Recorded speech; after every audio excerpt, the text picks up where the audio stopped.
Here we go. In 5, 4, 3. Call to me, lands far away. Elves have forests to protect. We need to build a wall. Dwarfs their mines. Men their fields of grain. But we Harfoots have each other. For I must now wander this wandering day. We're safe. You have fought long enough, Galadriel. No. Put up your sword. The enemy is still out there. The question now is where? It is over. Nothing is over! Nothing! You were the chosen one! It was said that you would destroy the Sith, not join them! If you only knew the power of the dark side. Darkness will march over the face of the earth. It will be the end, not just of our people, but all peoples. Everyone! I am sorry, but their time has come. The past is with us all. The past is dead. We either move forward or we die with it. This could be the beginning of a new era.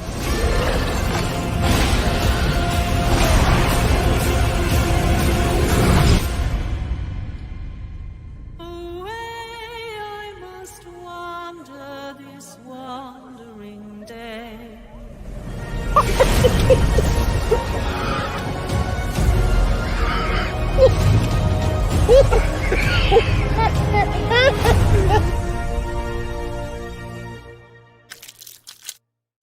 To him finally being lionized in the prime and his prime. Fuck.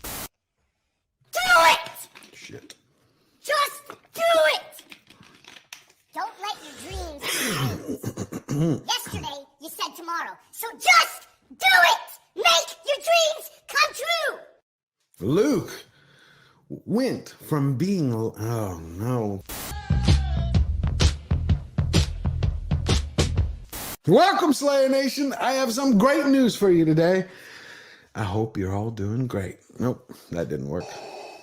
One more. You have failed me for the last time. Welcome, Slayer Nation. I hope...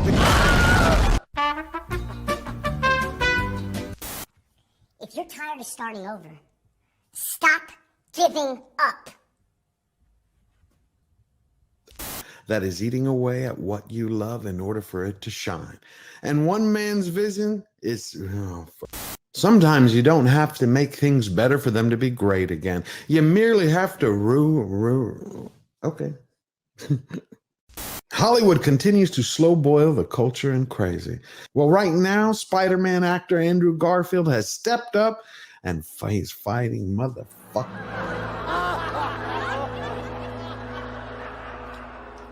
I can't do it. Okay. We'll do it live. Okay. We'll do it live. Fuck it. And unbearded dwarves, but Prime didn't stop there. They stapled in intersectionality, individuality, biddiga-dig-bee, biddiga-dig-boo.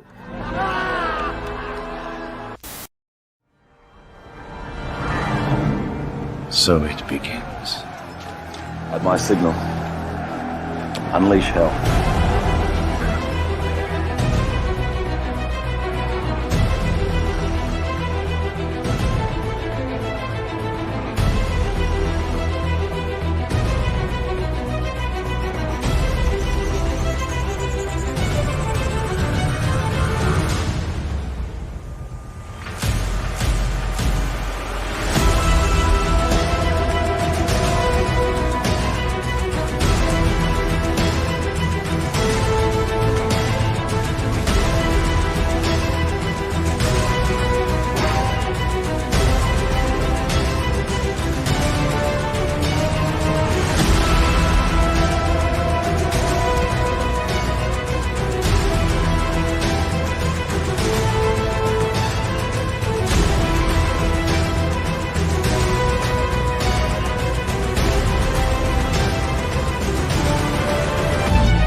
George the Giant Slayer.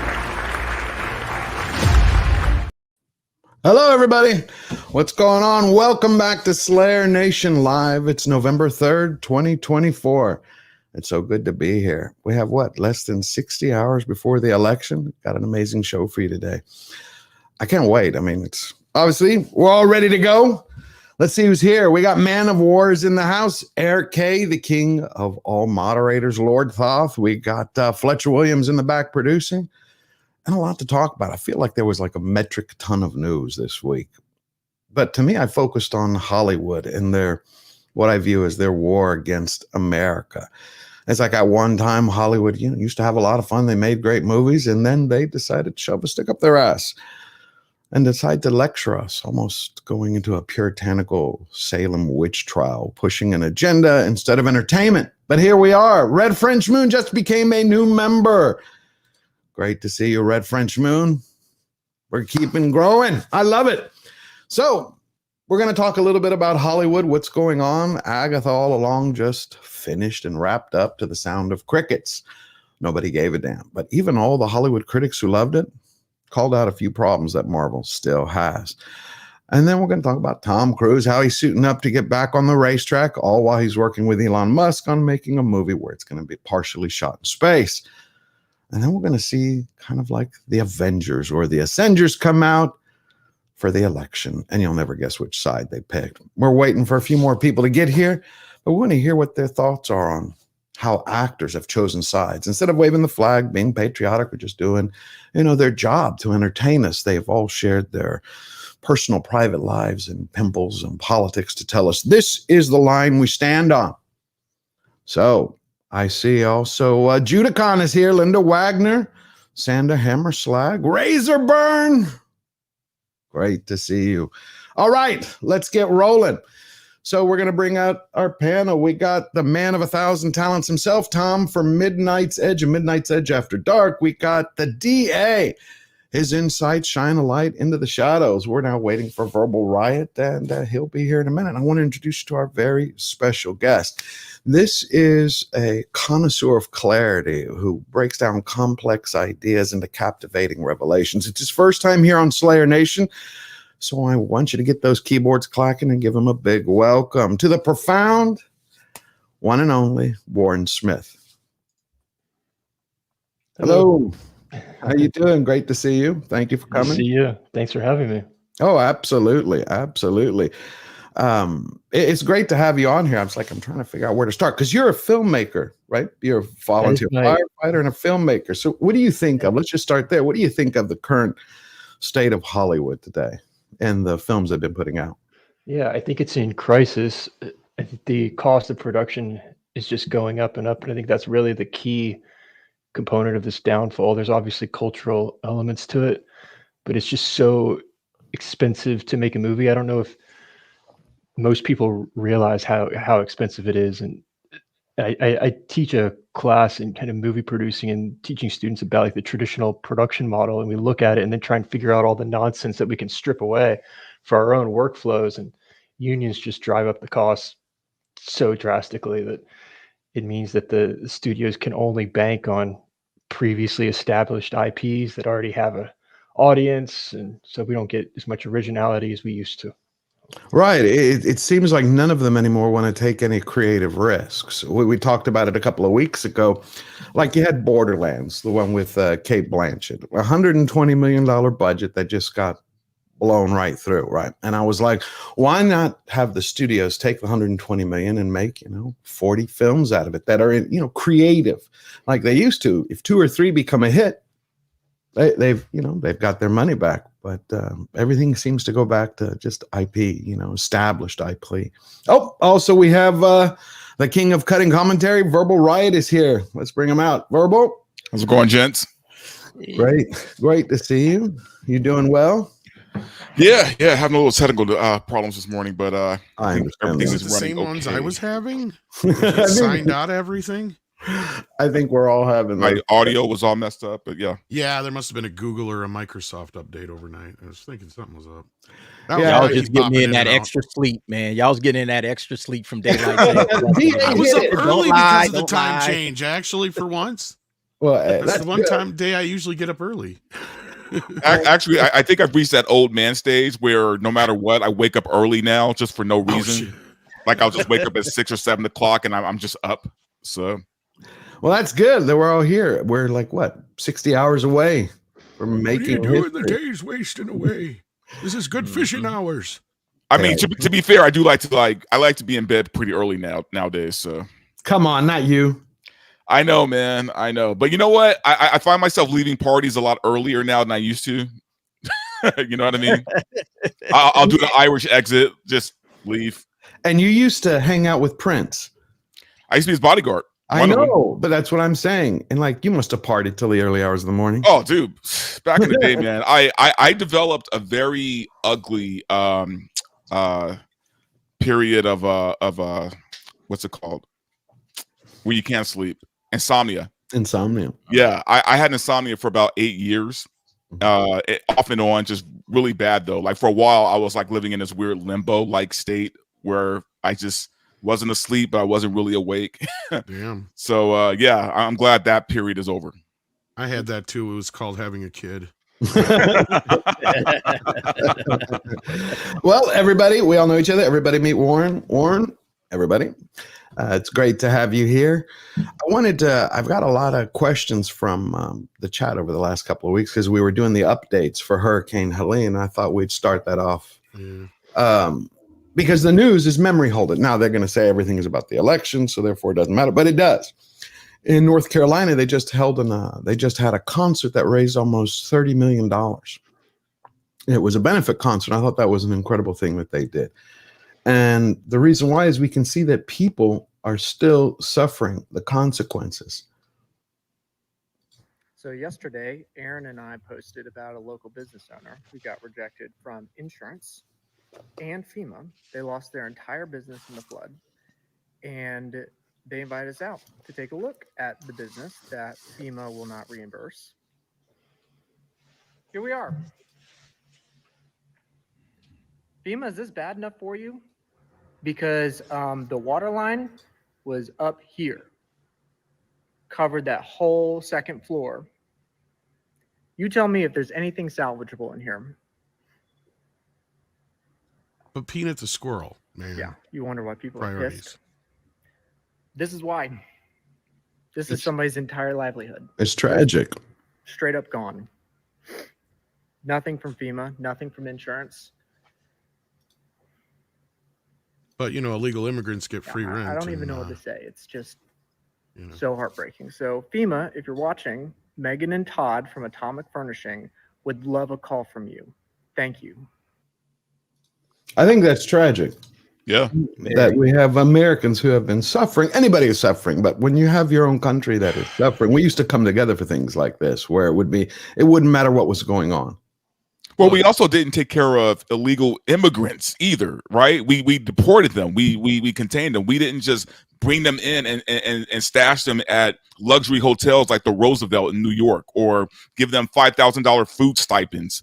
You know what I mean? That's what the victims of the hurricane should have been getting. And look, I got to remind something that I was reminded of a while ago. If crap hits the fan, guess what? Nobody's coming to help us. Nobody's going to give us any drop ships of food. Nobody's going to be sending us any money for aid. Nobody is going to be at our doorstep helping us if something goes wrong in the world, because we're the ones who are constantly helping everybody else. So why would they? Well, we help everybody but our own people. Exactly. And that's the point I'm getting to. So we have to start looking in our own backyards and taking care of business here, because this is getting ridiculous. Oh, absolutely. I don't mean to get so negative already this morning, but no, it's not negative. You got to shine a light on these things so we can be able to address them and to help people. Dude, we're 2 days from an election, man, and like now's the time to talk shit. You know, well, I've been out there doing exactly what they've been doing. So like, yeah, and I've seen too many of my friends that I respect have such harsh TDS and believe all the crap they're being fed. Like, we have blatantly been lied to all week long by the media. And if Trump doesn't turn around and sue all of them, I'll be surprised, especially over the You know, the whole shoot him in the face stuff. You know what? I will say this. You know who came to their rescue besides having the benefit concert? I'm not surprised by it, but I like to see it. It was the Amish. Wow. The Amish, yeah, they've been coming out in droves helping everybody. That's dope, man. Yeah, that is. I mean, again, nothing more than I love than seeing people coming together. And you can see a lot of people this week came together over peanut. I know it's not the hurricane, but I think it's the reason behind it. I was actually it's a symbol, yeah. It's government overreach, man. It's another symbol of government overreach on something so tiny. It's like, why does the government have to run into a woman's apartment or a man's apartment or home or wherever and try to take a pet? Right. You know, like there's so many more bigger important things that they could be focused on, but this is where they're putting their time and their resources. A squirrel. That's what we're taking our time and our attention toward. A squirrel. All right. Well, exactly. And that's why it's become a rallying like call, you show right? This guy here.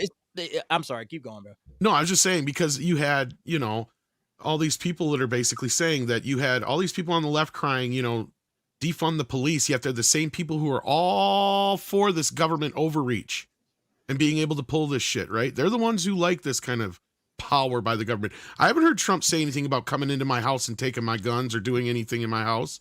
But I've heard Kamala say it at least 3 or 4 times over 2 or 3 different things where she said she'll come into my house whether I like it or not.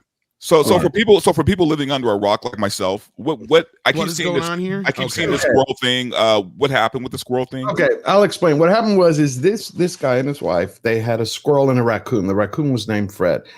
The squirrel's mother had been hit by a car. And so he had rescued the squirrel, and then he got a raccoon, and he had taken care of it inside of his home. And the they squirrel actually run an animal rescue. Correct. They run an animal rescue. He's kind of like the mascot. So that's Peanut, and then you had Fred the raccoon. They were on, I think, TikTok and Instagram. They had millions of followers. So what happened was 12. How are they called? I think Trump called them environmental police. Well, they're an offshoot of the Environmental Protection Agency. It's called the DEC. Yeah, correct. And they came in, no warrant. They came into his home. They sat him and his wife outside. He says they treated him like drug dealers. Well, hell, let me just play this here. First, everybody, so you can understand who Peanut is. And then we'll play the gentleman's message. So this is the kind of stuff they would do. And of course, they'd use the money to help run the shelter, the shelter, animal shelter. Yeah, correct. So now, this is what happened. I believe it was 48 hours ago. Where did he go? There it is. And so 48 hours ago, they released this. We just learned that they have euthanized Peanut. And the raccoon as well. And the raccoon as well. I am so sorry. This must be really difficult for you. It not only tears my family apart, but Peanut was the cornerstone of our nonprofit animal rescue. And 10 to 12 DEC officers raided my house as if I was a drug dealer. I was sat outside my house for 5 hours. I had to get a police escort to my bathroom. I wasn't even allowed to feed my rescue horses breakfast or lunch. I was sat there like a criminal after they interrogated my wife to check out her immigration status, then proceeded to ask me if I had cameras in my house, then proceeded to go through every cabinet, nook, and cranny of my house for a squirrel and a raccoon. They got a search warrant? They got a search warrant. 4 departments and a judge signed off on a search warrant for a squirrel and a raccoon. And then they took them and killed them. Why did they go through all that to get a search warrant for an animal that had been with you very safely, and the world witnessed this for 7 years? Why now suddenly did they show up with a search warrant and take these animals? We haven't a clue. We don't know who made the complaints. Again, Peanut was an indoor squirrel, not harming anybody. He's been with us for 7 years. Not a single complaint was ever filed for this animal. We had him for 7.5 years. He became the world's most famous squirrel. We weren't hiding him by any means. He was all over TikTok. He became the first squirrel on TikTok to ever hit 1 million followers. He did every news station around the world. He's helped people He's helped kids gather joy. And then we started a nonprofit animal rescue called Peanuts Freedom Farm to help animals like Peanut fight a good fight when they're in a neglected case or they're sitting in a slaughter auction. And he was the cornerstone of our life and our organization. We used his platform to help raise money for the 300 animals we have at our sanctuary. Nothing says power to the people like the government kicking your door down. What state is that? Do we know? New York, I believe. Is it? I believe it is New York. I'm not. I want to ask you something, Warren. Do you think this was just happenstance, just a government overreach, or I get the feeling it feels a lot. It feels very similar, but I have a few biases on this. It feels similar to how Pol Pot, Mao, Castro, where they would want to separate people from having personal property, from having pets specifically. I was like, you will not have sentimentality. You will not have any emotional bonds. You will only be focused on the collective of the state. Yeah, I think there's also something about having a social media presence and a squirrel that amasses followers. For some reason, people kind of start to view that as a threat. It's strange. It makes no sense though, but it's just something that I've encountered. So I don't. Maybe they're neighbors. Did I see something about them having neighbors that?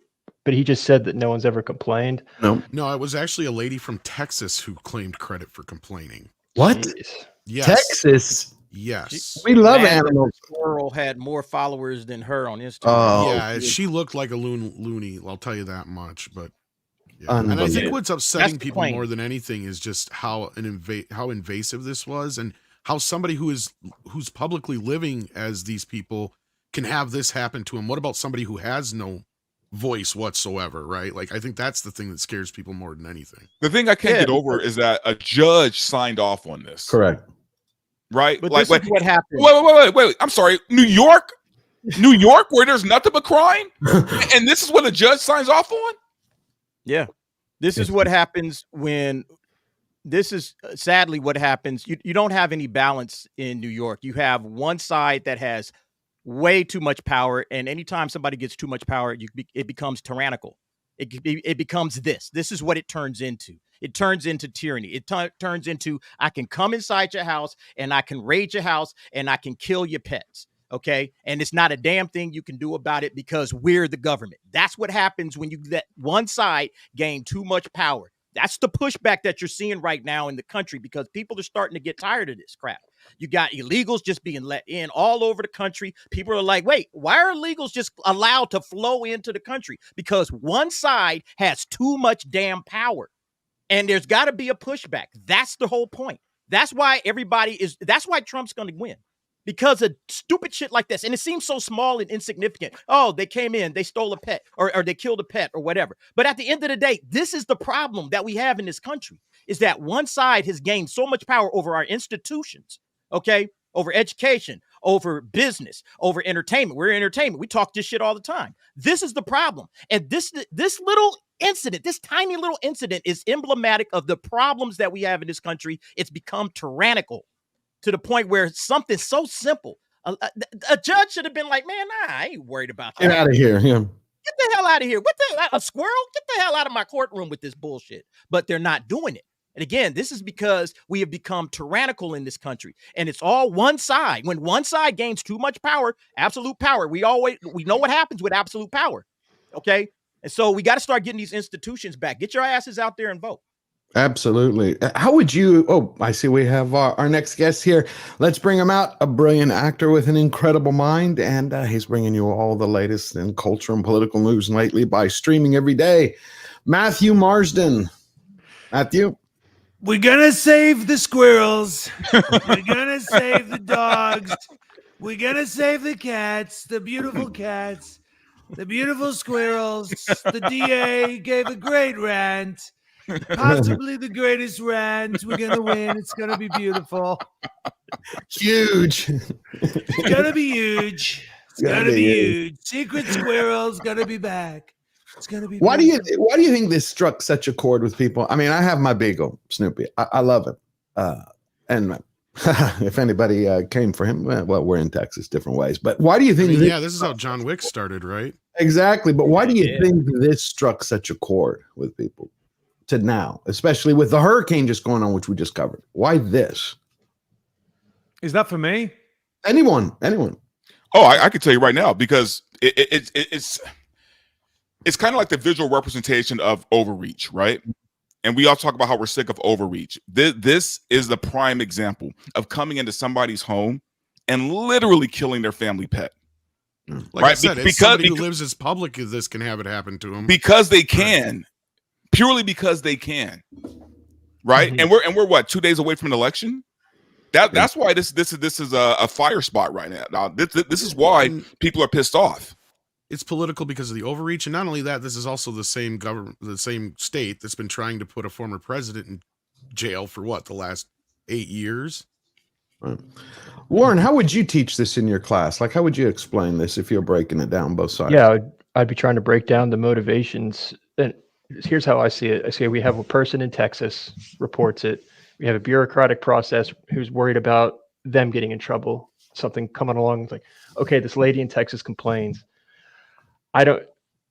If I don't take action on this, I jeopardize my career. So now it's out of self-preservation, which is the most common motivator. And and they have the ability to do something, it doesn't mean it's morally permissible or right, but they have the outcome they're able to just force through this bureaucracy. And that's something that we've all probably encountered in life. It's something I've certainly encountered. It's like, it's legal, but it's not moral. Correct. Okay. And my question is, why did they have to kill the animals though? Right. They said rabies. It was rabies checking, which I don't understand why they have to kill it. Yeah, somebody got bit. I think they said one of the procedure got bit, so they had to kill them to euthanize them to see if they have rabies. And they're going to say it's just standard procedure and just wipe their hands of it. Yep. Right. I wonder what they're feeling now with all the backlash, because and especially treating him you heard what he said, treating him like he was a drug dealer, putting him out of his house. They don't even treat drug dealers like that, to be honest with you. And in New York, of all places, New York, where you can do anything you want. Well, all right, let's take a few super chats. I think there are a couple of questions, and then we'll move on to the next one. Fletcher, bring them up. We got JS Pena for $2. Happy 70th anniversary to Godzilla, love and live the king. Yep, we have some good news on that front. Thank you, JS Pena. Godzilla's going to roar again. We got Eric K, King of the Monts for $2. Everyone set your clocks back. Yep, daylight savings time. Thank you, Eric K. And we got Mexican Iron Man member for 9 months. It's been 9 months. Today is actually Happy Slayer Day. 3 years ago today, I released the first video. Happy Slayer Day. Put it on your calendars. Justice for Peanut. R.I.P. Peanut. Yep, I hear you, brother. And we got Red French Moon, who just became a member a little while ago for £2. Happy Sunday, George, panel, and the chat. Happy Sunday to you and yours. Splatoon for Trump for $5. The biggest NPCs in America are those who believe the MSM. If you can't see through their lies by now, Tim and Kamala are officially smarter than you. Oh, that's a good one. You're right. I mean, I bought a few shirts because on Tuesday I'm doing an lecture stream. I'm going to be with Jeremy. And God, the range of shirts that are available today, it's like one was like, it's like if you're still stupid after the shit show you saw all these years, like, God help you. I mean, it's just crazy. Like Snowflake Patrol, you name it. You're going to see him on Tuesday. Jesus Davila gifted $1 George the Giant Slave membership. Thank you, Jesus. You're always here. What a gentleman. Thank you so much. Red French Moon for another £2. Zelensky needs the money for his villas. Yep. Completely agree with you. And we have Eric K for another $2. Justice for Peanut and Fred. Yeah, a lot of people have forgotten about Fred. Fred was the raccoon. He got bumped off and sent to the big moon. Now, I want to bring up this. Gothics, who's a brilliant... Oh, we got one more here from Eric K. Oops. We got one more. Eric K for another $5. Pets suspected of rabies, they normally quarantine for 10 days to see if they show any signs. They normally do not euthanize our fur babies. See, that's what I thought. There was absolutely no due process here whatsoever at all. Yeah, it was pretty nuts. I think they intentionally did it to send a message. What message? To knock off Peanut? But again, I think this is more of the cities, in my opinion. It's more of the city's ability, following up with DA's rant, to show their muscle, to flex right before the election. No other way. Especially, it's not an animal that was unknown. 1 million followers on TikTok. That's a big deal. Plus, we got Heistman, member for 3 months. Will Trump win in 2 days or will be in go 1984? Okay, we'll ask the whole panel. What do y'all think? Matthew, win or lose? He's going to win. Dante? Man, honestly, I want to say Trump so bad, but I really believe the fix is in. But my heart says Trump. Okay. Tom? I would like it to be Trump as well, but look, I think the next couple of weeks are going to be very freaking interesting. I think that especially if the left doesn't win, everything that they claim was going to happen if Trump didn't win, they will do. And we will be spending the next 2 or 3 weeks. It's like if you thought the Al Gore Bush situation was crazy, and you thought that Hillary couldn't concede the first time out, you ain't seen nothing yet. I guarantee you they go into full meltdown final remode. And they will drag this out for months. And this is going to get insane. I hope that it doesn't. I hope they just concede and run with their tail tucked between their legs and go away. Because, I mean, honestly, I don't see Trump even making the big deal that they claim he's going to make. No. I don't. It's a lot of fear-mongering. M.M. Martin, 261 for $2. Chai Khan bought both Dems. Clintons run the policy. Yep. I hear you. That's a lot of money. I wish that would be one thing that Trump would do. I think he's going to win. Before we get to DA, is run the money out of politics. I just get rid of. I think it was one of the worst decisions that came down from the Supreme Court was allowing corporations. Was that the Dodd-Frank Act? If I got it correct, or am I wrong? That allowed corporations to donate. Does anybody remember? I'm not sure. Okay. Well, chat, look it up. When was it? I think it was Justice Scalia who cast the deciding vote years ago that allowed corporations to basically rent or buy politicians. All right. And we had one more, I believe. We had Nita Oliver became a YouTube member. Welcome aboard, Nita. Always great to have you here. And SAS77 for €2. Matthew, how can Japan make a great movie for $15 million? Talking about Godzilla -1. You can make great movies for $15 million. It's just that there's a lot of bloat here. There's a lot of DEI here that has raised people up to positions they shouldn't be in. And just remember the Japanese invented Six Sigma, right? So they know very much how to make things efficiently. And we could make $15 million movies that are great all day long. We could. Well, that's great. Nothing better than that. And on that front, just to touch off that subject, we do have an announcement from Takira. Oh, here it is. I was thrilled when I saw this yesterday. 皆さんにお知らせがあります。ゴジラの新しい映画を撮ることになりました。楽しみにしていてください。よろしくお願いします。 Yep. We're all looking forward to it. I love Godzilla -1. I thought it was a masterpiece. In every way. And funny enough, I didn't like Godzilla before. I mean, I grew up with it, watching a little bit here and there. But after I saw it, I went back and watched all the films. I loved them. What did you think of that, Warren? Did you see Godzilla -1? I haven't seen that. I got to watch it. I've heard a lot of good things about it. I'll just tell you, sitting in the theater, you get in there and the first thing you see that there are subtitles. And I was like, I can't stand subtitles. Within 5 minutes, I didn't notice them. I don't know how the director did it, but it's like they flowed right into your brain.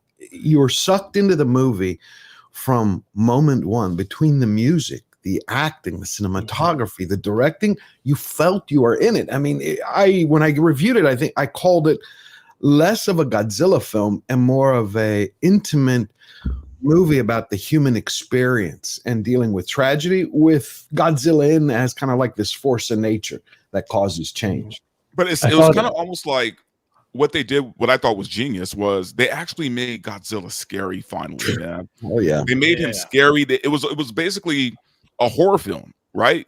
Because the times you see Godzilla, it's always horrifying. And that was the genius of that movie, is they finally made Godzilla the villain that we needed him to be. I mean, villain in the way of a force of nature would be the villain. You know what I mean? Like in the same way in Twisters, the tornadoes are the villains, but yet, they're a force of nature. I just thought that Godzilla -1 is probably my favorite movie of that year. Yep. I agree. Easily my favorite movie. It's one of the last best year. remakes ever. Well, Yeah. And one of the reasons he's a villain is because you care about the characters and you don't want anything to happen to the characters that you've enjoyed watching and their experience. Like George is saying, it's like this human condition survival. They're surviving World War II and the bombings, and they're trying to recover and they're trying to get back. And you care about this little family that is starting to develop. And then here comes Godzilla. And it's like, no, we don't want Godzilla right now. Godzilla's there. And then they have to figure out how are they going to defeat this monster when it seems like the rest of the world is pretty much ignoring it and turning their backs on them. And it's up to these folks to try to figure out how to take down this monster. And, you know, a community comes together. It is such a great movie. It is so awesome. And yeah, that's why, because Godzilla is legitimately a threat. He's not funny. He's not like, hey, I want to see Godzilla knock over a building or two. Like, you really don't want to see that because, again, you care about the characters. You care about the people. Dodd-Frank, that was it. Thank you, Hardy Harmonica. Dodd-Frank, I thought so. Yeah, when you watch it, Warren, I would recommend you watch both versions, the color and then the black and white. I'm not a filmmaker, but I don't know how he did it. But the black and white, it's like you've seen a lot of people over the few years where they'll put like, it feels like a black and white filter on a color film, but it feels phony.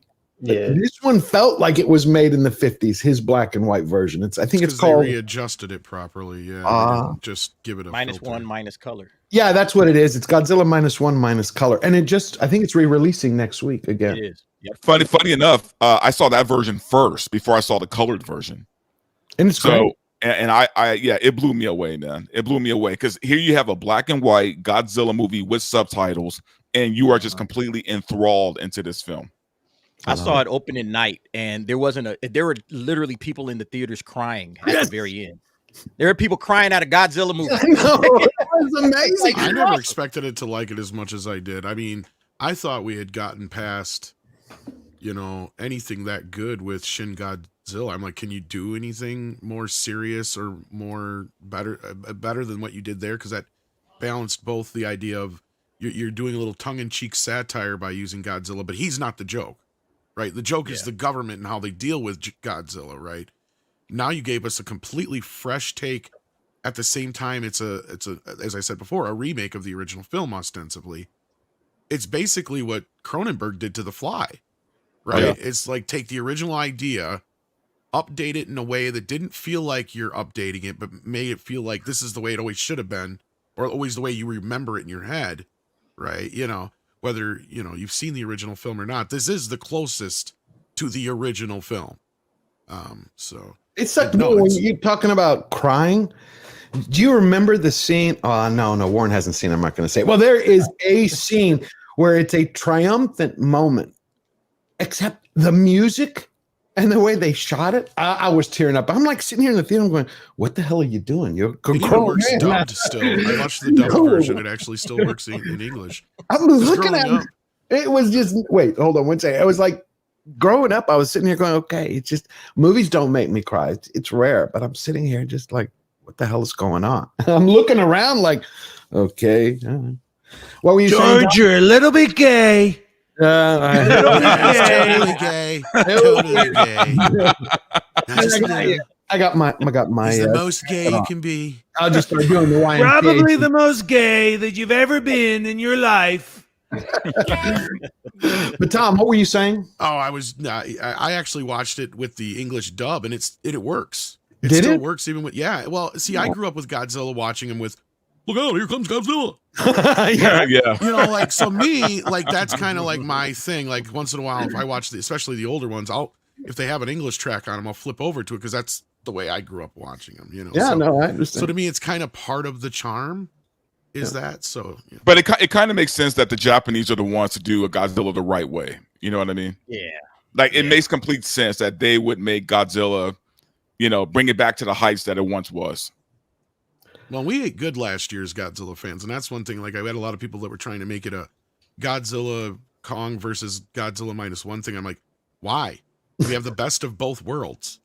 You have the goofy Godzilla for kids on one side, and you have the very serious Godzilla on the other side.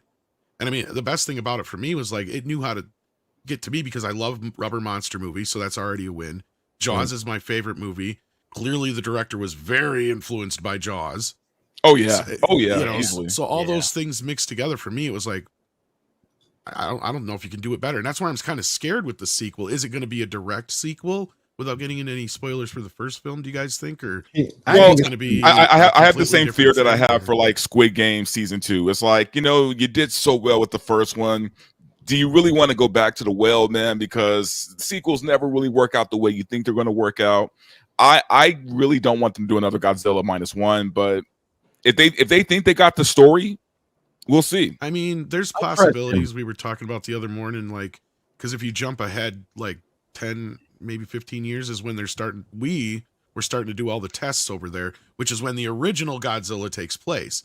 So what you could do for the sequel is almost do a straighter remake of the original film, and then maybe even have it wake up another creature that just ticks him off even more. But he already said he I'm sorry. That's what I would love to see. Sorry. One at a time. He did say he was bringing in another well-known monster for the second movie, so we'll see. I think I trust him. You can tell with the money that he had, with the passion that he has. I mean, it's the first film I've seen from him, but I trust him. And this person, though, since we're going to talk a little Hollywood first before we get into the rest of the election, I was really excited when Henry Cavill, it had been announced that he was going to do the Voltron movie, the live action. But then this director released this, and there's one word. Tell me if I'm just imagining this, but it's one word that's been used in Hollywood so many times that it always signifies a woke mind virus. Reimagining, is that it? Ross and Marshall is beyond thrilling to me. I want to make sure that we stay true to the heart and the spirit of Voltron.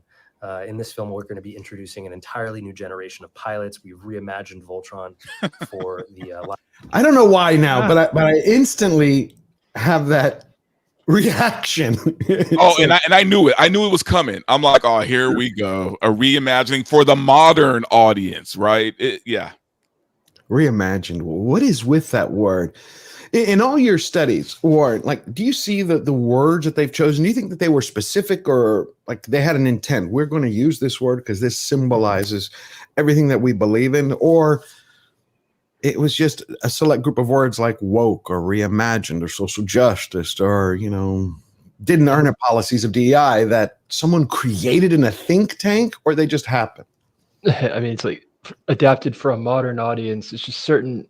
The slang, I don't know, it becomes adopted by Hollywood, which is it's a network of I always say it's the definition of a rigged game and gatekeeping, which is it's designed for self-preservation. It's similarly to how a union is in a way, but gotcha.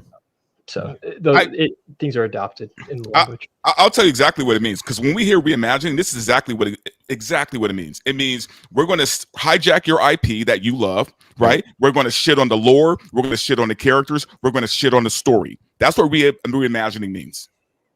Wow. It's crazy. It means they didn't watch the original. They don't have any passion or connection to the original. So we see a big IP that has a lot of fans. Oh, you guys like this? You like that? Okay, we're going to make a movie out of it. But since we don't know anything about the lore, to the canon, the IP, we know nothing about it. We just see that you guys are interested in it. We're going to hijack it like Dante said. We're going to turn it into our thing, and then we're going to spit it out there. But we're going to call it a reimagining.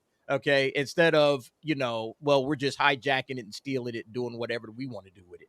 It means we're too lazy to create our own thing, so we're going to take what you love, that too, and completely shit on it. Well, DA, I didn't get to ask you, what are your thoughts on the election after that super chat? It asked what everyone's thoughts were on the panel. Oh, I think Trump's going to win. But I also think that there's going to be some monkey business on the back end, where maybe they try to say, well, because of the, 14th Amendment, they're going to try that shit again, because they said it had to go to Congress, right? With the 14th Amendment, the insurrection clause, they said that had to go to Congress.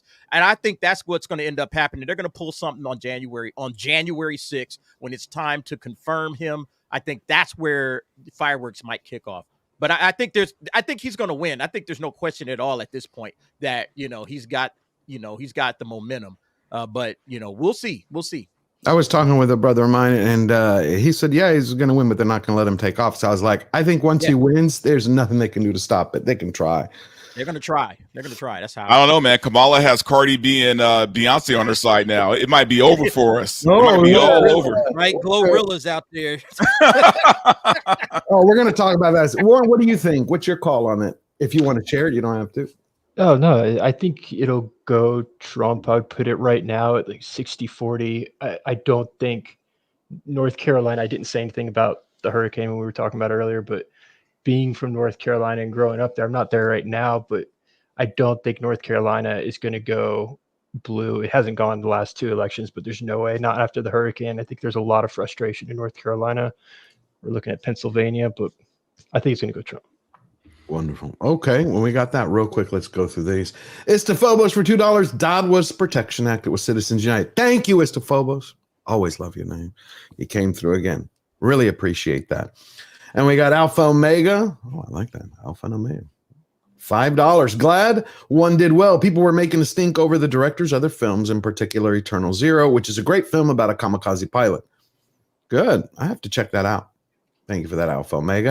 And then we got Eric K, the king of the mods. He just gifted 5 Georgia Giant Slam memberships. Go thank Eric. He's a champ. He is a champ. I saw this the other day and I thought it was AI. I was cracking up laughing and then I traced it down. It is real. Somebody actually paid for this through a GoFundMe page. In Times Square. And I thought Snyder Bros were desperate. That's not cheap, Times Square. No, I checked it out. I went to their GoFundMe page. There's a place that they listed in there. We're raising money so we can renew the Acolyte for season 2. I think it's called timesbillboard.com. It's $2,500. They start at $1,000, and then $2,500 gets you like I think 3 days on that billboard. Hey, And George, yeah. can I just say, That's actually not as expensive. let's start a GoFundMe for a George the Giant Slayer billboard. There we go. I love it. Slay Day. Slayer Day. Screw the Acolyte. The Hell Acolyte yeah. is dead or whatever. That's what you were. $2,500. Not a lot of money. Come on, guys. No, no. I love Let's that. do this thing, man. Slay Day. We'll slay the Acolyte. I love that. Yeah, that's what I was saying. It's not as expensive as I thought. What the No, hell? no. We should have a billboard. Hell yeah. I'll send you the Keep in link. mind, it only plays 1 minute every hour. Yeah. So it rotates every hour 1 minute, which I thought, that's not a bad bit of money. That's you still know, it's cheaper not than bad. most radio station ads. But back how in many the day. people are actually looking at billboards? It's Times Square though. I checked out its There's demographic. a million billboards up there. And if Right. yours is only 1 minute on a certain, That's true. it's like, you might probably miss it. I don't think I Why you would gotta make be looking sense? at billboards in time. Well, it is. Look, it is interesting when you're sitting there taking a dump on the side of the street. At least you're watching. You know what I mean? So, Or George is looking at his statistics. It's like, where did I get all these homeless viewers from? since we're talking about Acolyte, I think this fits in right there perfectly with villains. They're no longer the Avengers. They're the Ascenders. I don't know how to call it. Oh, down Sometimes with you- democracy. Oh yeah, this was so beautiful. Hi, Avengers. Hey, Thanks for Scarlett. Jumping on the call. Whoa. I think you mean assembling.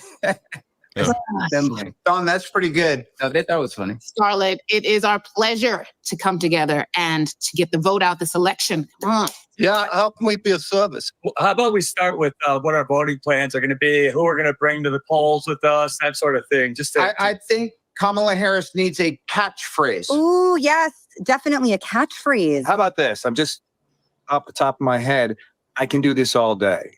Shut up. I hate it. Okay. I mean, it's original, but What about something punchier like, ooh, boom. You looking for this? Iron Man 2, everybody loved it. Okay, again, I think we're just trying to get out the vote. Kamala forever. That's better. Okay, how about I'm down with democracy? It's just clean, it's simple. Okay, I like that. It's hard to argue with that. Kamala Harris down with democracy. Oh, yeah. I'm Kamala Harris, and I say down with democracy. I don't know if that sounds the way we want it to sound, though. I think we just need, can we get some production though? Jarvis? My name's not Jarvis. Oh yeah, that's right. Down with democracy. Down with democracy. Is that what we mean, though? Yeah, together we're going to tear down democracy. Will you stop playing heroic music under yourselves? I'm Kamala Harris, and I am down with democracy. Yeah. Shout out to Jeremy Renner for not being involved with this bullshit. Thank God. But did Don Cheadle just say he was? I just caught that he's Kamala Harris. Is that what I caught? So Matthew, what do you think about all your, these wonderful actors coming together to save democracy or down with democracy? Yeah. To me, I was looking like, down with democracy means you don't like democracy. Here's the thing. I will tell you guys something that's really I find really interesting. So a friend of mine, and I have to watch what I say because I know this is going out on YouTube. Okay. But a friend of mine who wouldn't do something over the past 4 years, if you know what I'm saying. Yeah. He wouldn't do it. And his publicist called him up and said, hey, listen, we're doing a PSA for this particular thing to encourage people to take this particular thing. And he was like, you know what? Yeah, I'll get round to it. I'll get round to it, blah, blah, blah, blah, blah. The publicist just hounded and hounded and hounded and hounded him. And it was basically after a while, she kind of figured out that he wasn't down with it. So she just kept calling him and saying, hey, are you going to be doing this? You're going to be doing that. So I don't necessarily think that this is necessarily something that's particularly organic. No. I mean, we know that Ruffalo is crazy, as far as that's concerned, as far as like being, behind the left. But that could have been from a publicist. It could have been from someone from Marvel. It could have been from a director. Getting them to come together to do that. And here's an interesting thing. I did have these statistics, and I don't, oddly enough, I deleted them. But like Ruffalo has, between Ruffalo and Robert Downey Jr., they have over 100 million followers. Okay. Wow. That is, can you imagine how much that would cost to fund that if you were just a candidate and you didn't have all these surrogates, like, you know what I mean, like people talking for them? That is a giant reach. It's so big, but it's not like the people on here who have to go out and actually work hard to get their subscribers. This is a giant studio that has backed them, that is putting $3 billion, Hollywood puts $3 billion a year into publicity. So their growth has been through the back and off the back of films, right? So they're utilizing their reach from films that has been funded by somebody else. So not like they bootstrapped it, right? They're using that platform now to push a political agenda, and it's unbelievable. Like I said, just two of them have, like I said, it's either 105 or 107 million followers, and that's massive reach. What about brand damage? Aren't they worried at all? It's like they don't care. But Robert Downey Jr. should not, in my opinion, have taken on the role of Dr. Doom, but he just made $1 kajillion here, and then they hired him again for another. How many other movies that they're going to do with the Fantastic Four? Three. Now it's three. He's going to make another $150 million. They don't care. They don't get cancelled. We get cancelled if you're a conservative actor. You don't even have to say anything. It's just if you don't say anything, right, then all of a sudden you're a right-wing religious maniac. But they can say whatever they want with impunity, which is why we need independent studios that are funded by conservatives so that we can raise up the talent. And by the way, it would make millions and millions of dollars because they don't know how to make good material anymore. They just don't know how to do it. So there's an opportunity, but for some reason, conservatives do not think that the culture, conservative investors do not think that the culture is important. And they'd rather put like $100 million beyond like Dr. Oz, who's going to go and lose, than give it to a studio that would involve the majority of the people that are on this call, right, on this chat, to create something and affect the culture for generations to come. But Matthew, don't they think at all? I believe Trump's going to win. That also not only sends a message to government, it sends a message about the culture. It sends a message from doesn't citizens. Matter. They're not going to be like, we're going to lose X amount. We're going to get a backlash at all. No, okay. They don't care. They don't care because we're not. In effect, we are paying their wages, right? I mean, that's the truth. But the studio's still going to pay them. they're still making, I mean, the amount of money those guys have made. I mean, Robert Downey Jr., I can't even imagine how much money he's worth right now. It's in the hundreds of millions of dollars. So it doesn't matter. And there's always going to be so, even just, and this is what a lot of people don't realize, if you have, say, 50 million followers on YouTube, and you turn around or on Instagram and you say, hey, listen, we're going to crowdfund a movie, just give $1 each. Yeah, you got it. It's over. They can go and make a $50 million movie. Okay, so Juniors doesn't care about it. Ruffalo is a nut. We said it. I'm talking about the studio. The execs aren't going, this is a bad decision to front load all of these celebrities who are anchoring our movies. They don't care. Okay. Because they're on the side of the Democrats, and all they care about is who they're going to see at the parties. That's it. Okay. Because we also had, I was a little bit shocked by this because I've never seen him do anything like it. But then we had Ford come out. Look, I've been voting for 64 years. Never really wanted to talk about it very much. But when dozens of former members of the Trump administration are sounding alarms, saying, for God's sake, don't do this again, you have to pay attention. They're telling us something important. These aren't soft people. They're governors, generals. Standing up against the leader of the party they spent their lives advocating for. For many of them, this will be the first time they've ever voted for someone who doesn't have an R next to their name, because they know this really matters. Yeah. And this is all natural. The truth is this. Which is exactly Kamala why Harris I voted will for the protect first your time. right to disagree with her about policies or ideas. And then, as we have done for centuries, we'll debate them, we'll work on them together, and we'll move forward. The other guy, he demands unquestioning loyalty. Nothing wrong with that. Says he wants revenge. Oh, not really. I'm Harrison Ford. I've got one vote, same as anyone else, and I'm going to use it to move forward. I'm going to vote for Kamala. Forgive me if I don't trust the guy who decided to do Indy 4 and 5. It's a good point. Again, it's the fact that Drea De Matteo came out. You always see, and she's not conservative, by the way, the actress from The Sopranos. She's not conservative, by the way. And she shot it. She set up, you could tell, she put up her camera. Here are my thoughts. Here it is. Why do all the Hollywood actors have to do this big production? You can tell it's phony. We have moved beyond that era. Correct me if I'm wrong, anybody. Media is dying. They keep saying it themselves. New York Times put out an article the other day. They wanted YouTube to blacklist all these conservative channels. They said, we want, Daily Wire gone. We want Matt Walsh gone. They want Owens. They want everybody. They were saying, do this. They're giving misinformation. They're doing that. There. No, it's because they're dying. Because people like the New York Times, MSNBC, NBC, CBS, CNN, all of them, they're held hostage. They strap their ass to the left.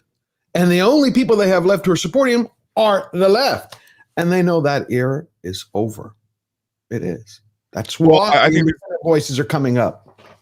I think this might be the last year we see this level of celebrity endorsements for a politician.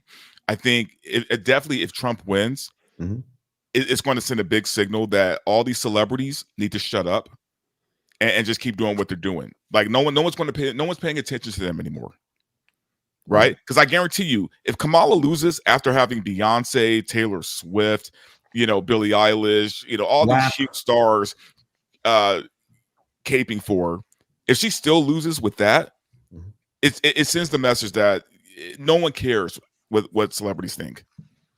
Right. But, I remember celebrities growing up like John Wayne, right? Clint Eastwood. Well, he's still around. But they didn't share their direct opinions, but they would be like, it's America. We're having an election. Let's all come together. It's like they waved the flag. They weren't going, you got to go with this person or you're a piece of shit or a garbage man. Or, you know what I'm saying? It's like, they're like, it's for everyone. Well, even in the 90s when they had on, MTV, when it was like rock the vote, right? The message was always vote. It doesn't matter who you vote for, just vote, right? It was that message up until Trump. And then it became, you have to vote for this person. because this other guy is evil.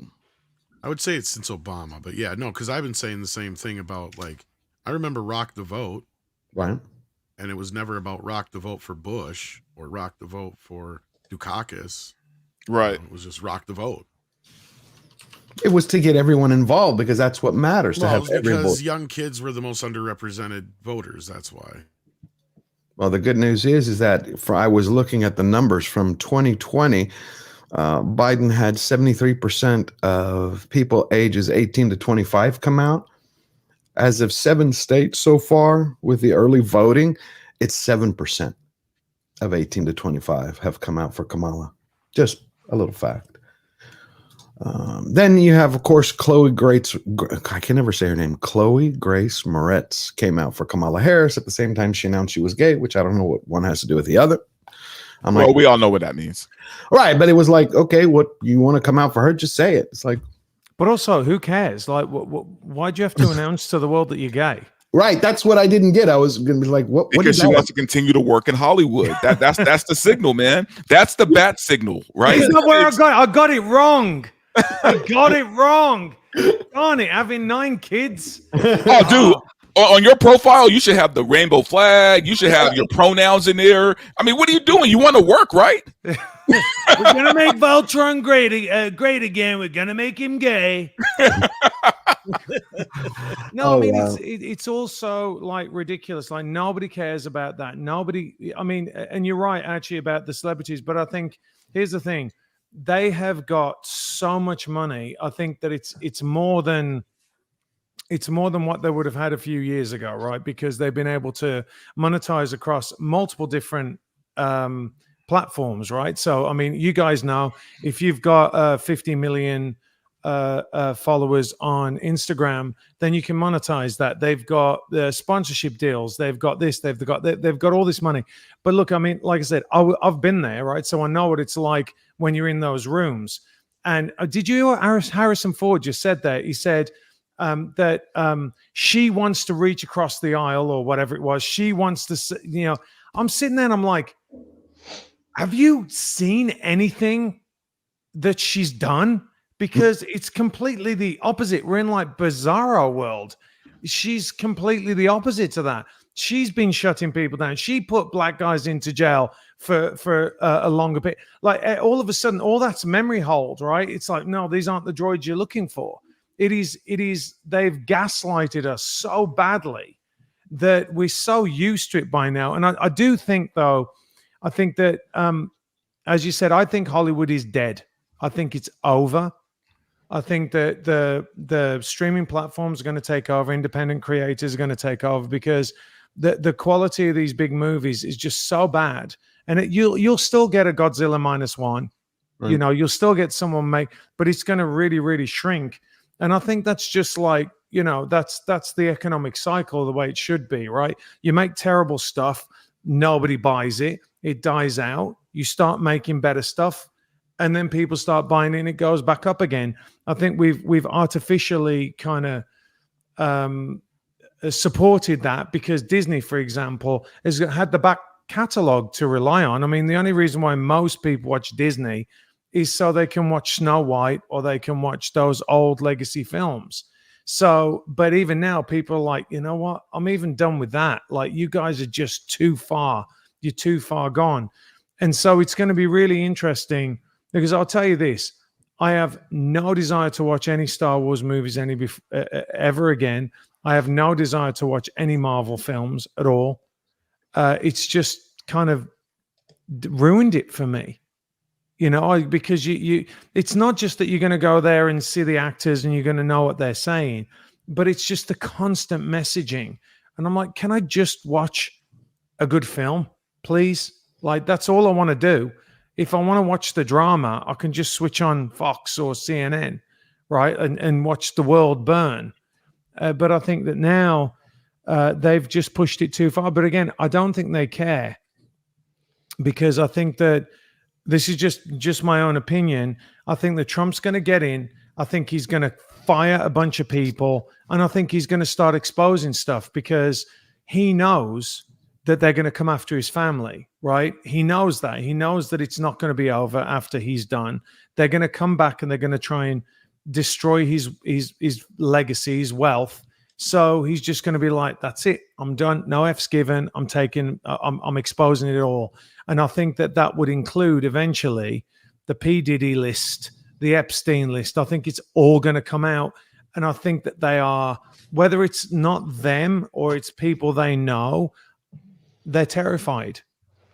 That's what it all comes down to. Like you said earlier, I think Verbal Riot said it's all about self-preservation, right? Like that's their motivation. Gotcha. What do you think, Warren, about actors promoting politicians? How would you explain? Does that cost them their credibility like we see it in like everyday people's eyes? I think it's like what Matthew is saying. It's you want to continue working, and that's through the main reason like why Chloe Moretz would come out and say that. It's in conjunction with that statement. There's just certain things that are viewed. It's just like, yeah, there's certain things that are just viewed in a positive light, and you get like it gives you a card to play, and it's the kind of the victim complex, and it's just the way it is. I think it's silly. I do think it's backfiring in the same way that we were looking at some, what was it like? And I'm not, credit where credit's due. When Washington Post was this Washington Post where they said we're not going to endorse a candidate? Kind of like they figured it out like a little bit too late, and this doesn't save them. But at least we can see that trend. They're and it's profit driven. It's because they're losing business. Like and it's going to be the same thing with Hollywood. It is imploding, and that's why we are seeing certain cuts, and certain studios are starting to wake up a little bit. I don't think it's fast enough to save them. So it is going to be profit driven. It's not like the golden age of actors where they realized, oh, there's a certain mystique, there's a power that comes with this mystery around me not talking about my personal details and politics. If I was a star, I would love to just not say anything. I don't understand why they continue to do this. Right. It seems like social media killed the movie star. Like, how many do we actually have left? Tom Cruise? Very few. Yeah, I don't know Tom Cruise's politics. By the way, I think social media was the greatest thing to happen to Tom Cruise, because it took everything away from, the couch jumping incident, and everyone's like, we just love him again because he doesn't say anything. I do want to say this. Number one, Tom Cruise is 60, which is kind of crazy when you think about it, and he's still the number one box office draw in the world. But isn't it interesting? You saw the Washington Post, and there's a couple of others that came out and they said, we're not endorsing anyone. Oh, yeah. The guns went, right? Did you notice that? How they were like, it was I'm canceling my membership. They had said Trump, yeah. Because the unwritten rule is if you don't say something, you're saying something. That's exactly right. So they're playing their hand again, right? They're kind of saying, oh, well, and this is the case. This was the case in Hollywood, certainly for me. If you don't say anything, then you are part of the problem. Like my buddy who wouldn't sign on to that PSA, well, then you're part of the problem. And I've seen a bunch of people start talking about, oh, well, Bezos this and he's that. And I'm like, you want to turn another billionaire against you? Like, you want to do that? Because Zuck has already kind of figured that out a little bit, right? Like, he's kind of like being, hang on a minute. And the other thing that many people don't think about is they look at Elon Musk coming in, purchasing Twitter. He's seen everything behind the scenes, right? He's seen all those messages. He's seen all the corruption. And I think that Zuckerberg has probably seen the same thing, and he sees the writing on the wall. And now Bezos is there and he's like, hang on a second. Yeah, they're coming after me now. I mean, this is just my puppet Washington Post that has been, that was terrible the last election. I mean, their reporting was horrendous on the last election. So I think that people know now, they're like you said a little bit, Warren, in the same way people are trying to preserve themselves. This is kind of like they're running interference as well, right? Like those guys are running interference for the big bosses, so they'll get hired again. It's nuts what Bezos is taking flack. what you were just pointing out, because think about it, he's hedging his bets. He's going, you know what? We made bad business decisions. We made everything emotional. We made everything personal and feelings wise. He knows they lied their ass off. Wasn't it also the LA Times who refused to endorse? I mean, there's been multiple papers. LA Times, the Teamsters, I think the Teamsters as well as a union didn't endorse him or endorse Kamala. There was another group that famously always supports Democrats that decided not to throw their hat in the ring this time. A lot of folks are backing away from her big time because they can see the writing on the wall. They know that if they decide to go in with Kamala and promote Kamala, that it's going to be bad for business all the way around. So I think everybody's just running scared. These Hollywood guys are so disconnected from it all. And that's what really cracks me up about this, is that this group of people are so disconnected from the average American, and yet they're telling them how to vote. Like, we are listening to y'all. No, we're not listening to you. Okay. We're not listening to somebody that doesn't live the day-to-day problems that a lot of people are dealing with every single day. We got World War III, hanging out in the waiting room, waiting to get in. Okay, we got economic problems. We got crime out of control. And you guys are telling us to vote for the people that haven't done anything about that. You are so disconnected. Hollywood types are so disconnected from the average, common, everyday people, from the content that they make all the way up into these voting and political choices. It's so ridiculous. At this point in time, you can't take them seriously. Okay, Harrison Ford, I lost a lot of respect for the man coming out and saying that. Raiders of the Lost Ark still going to be my favorite movie of all time. Yeah. But I lost a lot of respect for this guy. I would just prefer all Hollywood, just keep your mouth shut. You guys do not live our lives. You know nothing about our day-to-day world. So don't sit out here and tell me. Just say, hey, get out there and vote for your best interests. And that's it. That's all you got to say. You don't have to tell me who to vote for, why I should be voting for this person. Don't bring it up. I don't want to hear it. 100%. I just think I think the New York Times announced earlier this morning that because of some kind of union dispute, that it may, if they don't repair it, or if they don't fix the situation and get the contract they want by tomorrow, they will not be reporting on the election. I was like, are they doing that? Obviously, they're doing it purposely. We have somebody else who's just joined us. We got the incredible Robert Meyer Burnett. How you doing, my friend? I do my physical media show, so I just got off that. I apologize for being late, gentlemen. You know everybody here? Meet Warren Smith? No, I've been watching a lot of Warren's videos, though. Oh, thank you. It's good to meet you. They're great. He's a filmmaker. I was going to ask you, Warren, now that Robert's here, how has anything helped since you were fired and you went viral? Like, has it helped with your filmmaking? Have you gotten more opportunities? I would use that term loosely with me. I wrote and produced one feature film, and I've done some short films. So I did have conversations with like one or two people in Hollywood that they were just kind of throwing ideas around. They're like, hey, do you have any? It's kind of interesting. They're like, so if someone were to come along and talk about a low budget, they were like, $250,000, $500,000. What movie would you make? I'm like, what are you talking? I have no idea. Like, you're asking me this just like off the cuff. You're like, just come up with an idea, come back to us. It's like, oh, so you don't have to do any of the ideation, but not really. No. Well, that's good. Let's take a couple of supers and we'll move on to the next one. Okay, Fletcher, bring them up. We got Shotgun Fringe for $5. They brought up the Avengers as a comeback to Zachary Levi's Avengers comment about RFK and Tulsi joining Trump. Cringe. Yeah, the Avengers. It really disappoints me because I love those movies and I enjoyed them and I want to be able to watch them. And now I'm going to be thinking about that. It's just the way I work.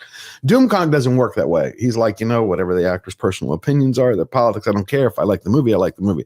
It's difficult for me because I feel like I'm participating. It's like I'm paying them, giving a piece of the money to fund their beliefs. But thank you, Shotgun Fringe, for that. And you were right. By the way, if people don't know, Ron Paul, Trump announced yesterday that he's going to, when Trump wins, if he wins, I believe he will, he's going to be joining them. He should have announced that about 3 months ago for all the libertarians. GraphWeb for $2. There's no one, Warren, that I've ever met with the passion and obsession like GraphWeb. In the name of all that is holy, cancel Disney Plus. Every week, no matter what show, you can find GraphWeb in every stream, everywhere, promoting one single idea. I love that commitment. Thank you, GraphWeb.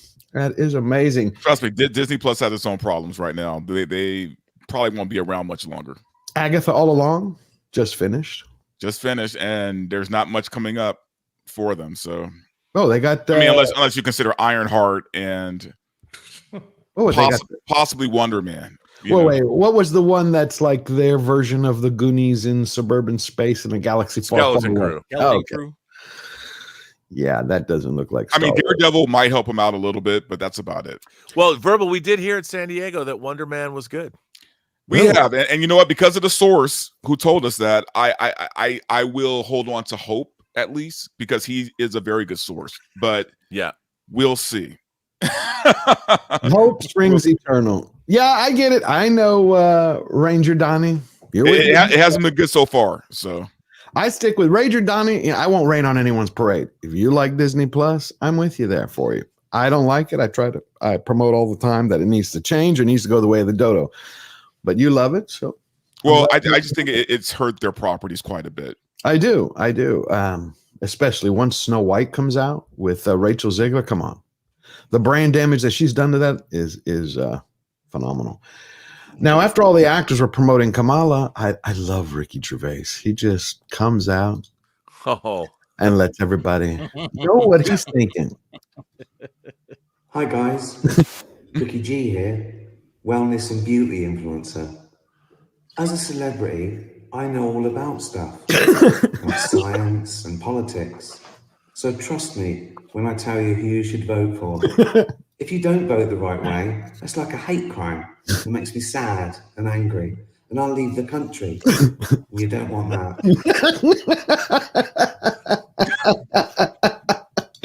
I love Ricky Gervais. I mean, I just think he's brilliant. He takes the piss so much, man, and I love that. But what was it? Was it the Oscars or the Golden Globes where he did that famous speech? Was it the Globes? I will never forget. If somebody has that, cue that up. We got to play the bit because that will never be beaten ever. Ever. No, it won't. And you know what? He was right. They will never invite him back to anything again. And they haven't. Of course. They haven't. He's one of the few celebrities I have not regretted turning people onto their stuff back when nobody knew who they were. Because I remember finding him way back when, and I turned people onto his podcast and all that other stuff. He's the only one. Only one so far I don't regret.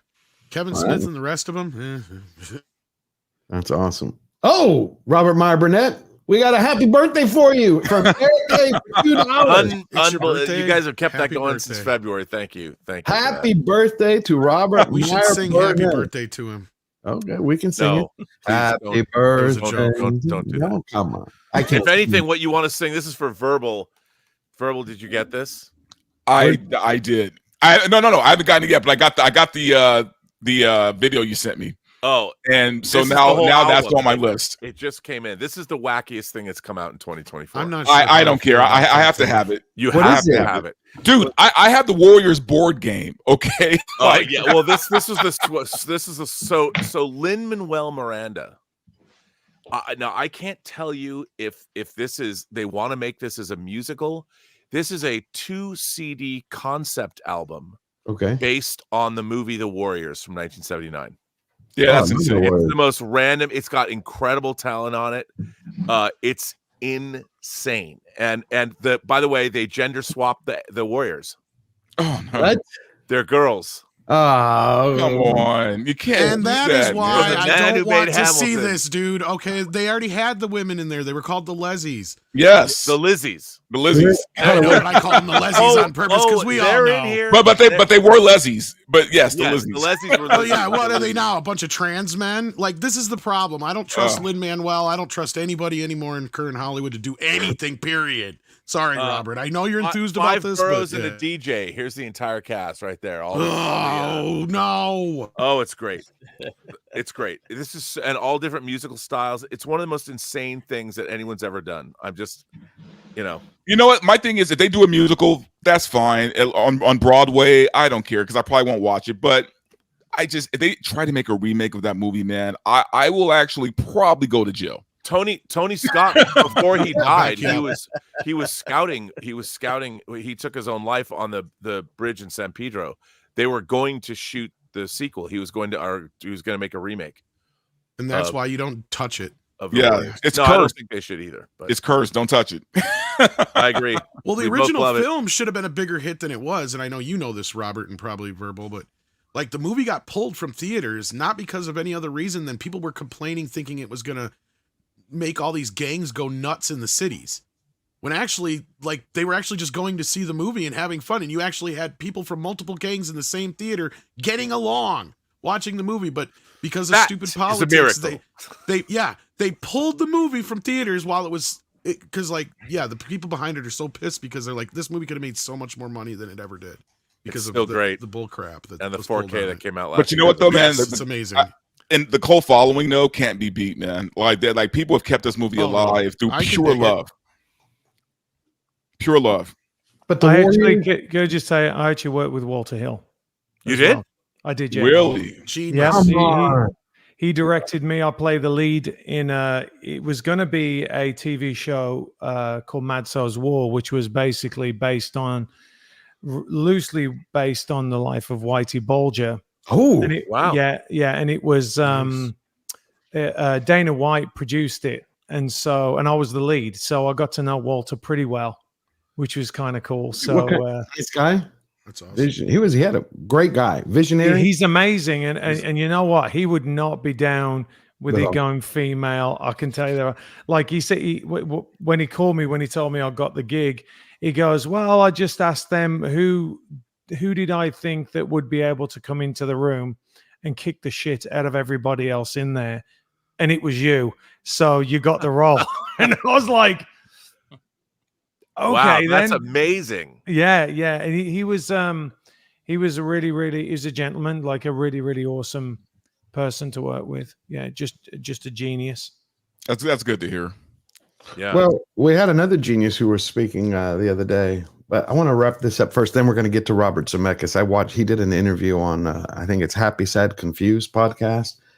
And he touched on a couple of subjects which sounded like what's wrong with modern day Hollywood. But before we do that, I wanted to play this last clip because we had Ricky Gervais and Drea De Matteo came out. She had a few words to say, especially after Mark Cuban said there were no intelligent women next to Trump, and Trump is afraid of intelligent women, and yada, yada, yada, yada, yada. I don't really know who Mark Cuban is. I don't really give a shit, but I am interested in what his definition of strength and intelligence is when it comes to women, because he seems to be an authority on that subject. And he says there's no strong, intelligent women surrounding Trump. Guess you haven't met me yet, buddy, huh? Because it takes a lot of balls to come out and support the anti-war machine, and you know it. Everyone else is pandering on the left. In my little Hollywood world, everybody over there is following that great sheep narrative for the great leap forward. And if you don't know what I'm talking about, all of my left behind liberal friends, I'm still a lifelong liberal. Go research it. Understand what's happening on the left. And if you want to attack our intelligence and say that we aren't smart enough because we follow Donald Trump, maybe you need to recognize that some of us did our research. And that's why we left the left, why we're not sitting. All these hippies are moving over and supporting Trump. That's right. I'm wearing a MAGA hat. That means make America great again. What is so toxic about making anything great?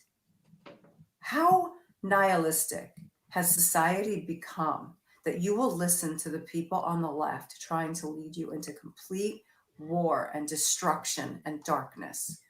And you want to attack our intellect because we're supporting the sunshine and freedom and love? Shame on you.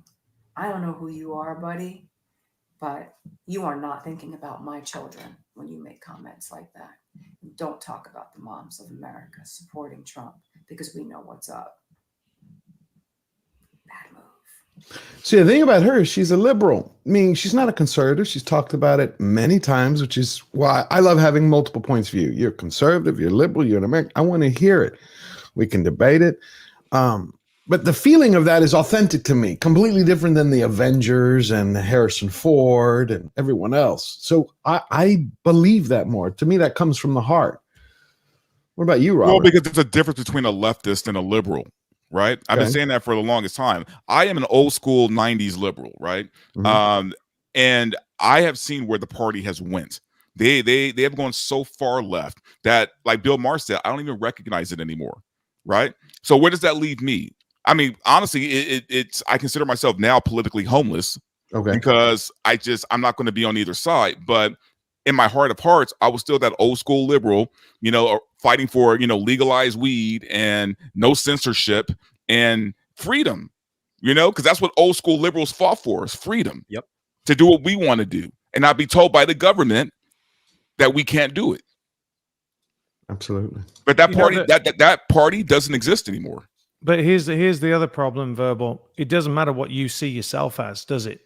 It's what they label you as now. Right, exactly. That's the problem. And then to have the and you know, this definitely applies to me and Derek here, to have the Democrats, you know, have this idea that we owe them something, right? That black people owe the Democrat Party something is crazy to me, right? Like we get called Uncle Toms by white people on the left because we don't support Kamala Harris. Are you kidding me? Well, you're talking about yesterday. They said in the UK you had a new conservative leader who was voted in. I can't remember her name, Matthew. Kemi Baden. And J.K. Rowling had sent something to David Tennant like, I'm feeling sorry, you're probably having a horrible day.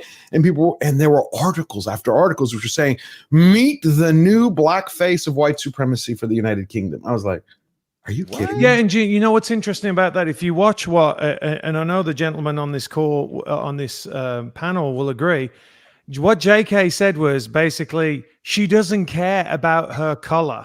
Right? She doesn't care. What she was saying was, is she competent or not? Like, that's the only reason why she should get the job. I actually tweeted on that as well. But it's the left that makes it all about race. It's the left that has become the racist. Like, there's nothing worse. I don't know if you guys saw the video of the black female Trump supporter in the restaurant, and she's just talking. Oh, yeah. And this woman's like in her face. I'm like, why do you think it boggles my mind? That's why I always say not all actors are like this, because everyone does assume that every single actor is a liberal, and the left thinks that every single black person should vote Democrat, which is just absurd. And again, when you step outside of that in any way, shape, or form, and it can be that much, right? It can be that much. It can be about one thing. Boom, that's it. You're on the other side. That's the way it is. And unfortunately, we're seeing more of this. There's actually less kind of critical thinking going on and less dialogue. That's why it was so ironic what Harrison Ford was saying, right? You guys can say verbal, like, there's no dialogue, right, about what, why you are thinking or saying what you're saying. It's just, if you are not in lockstep with the Borg, you are a white supremacist, Nazi racist. Yeah, I mean, I've been called everything under the book. I've been called the blackface of white supremacy. I've been called a coon, Uncle Tom, all these things, right? Like people on the left. Wait a minute, they called you Uncle Tom? I called him that yesterday. Oh yeah, Uncle Tom, coon, all these things, because because I'm not part of that group anymore. But see, that's where it went off the rails. We used to. Warren, I think you'd agree with this. We used to be able to have these discussions in our lives where we could be on opposite sides politically, but all as Americans are like, we want a better future for us, for our children, for society. Where do you think that changed? Was it Obama? A lot of people blame Obama. Or was it Trump here? I think I started to notice it in 2016 when Trump was elected. I remember thinking, oh my goodness, how could so many experts get something so wrong? So I began to question things that I'd never questioned before.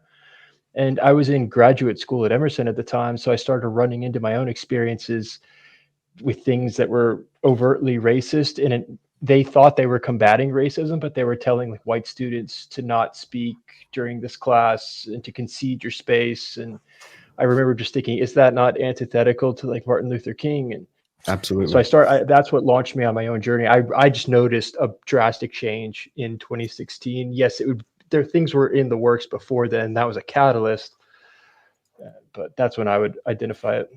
What's interesting, George? Can I just say this? It literally just came to you. I actually think it was Obama. I thought Obama was the one that started the division. But when we talk about people bridging the divide, right, in race and doing things better for race, why don't we talk about Obama?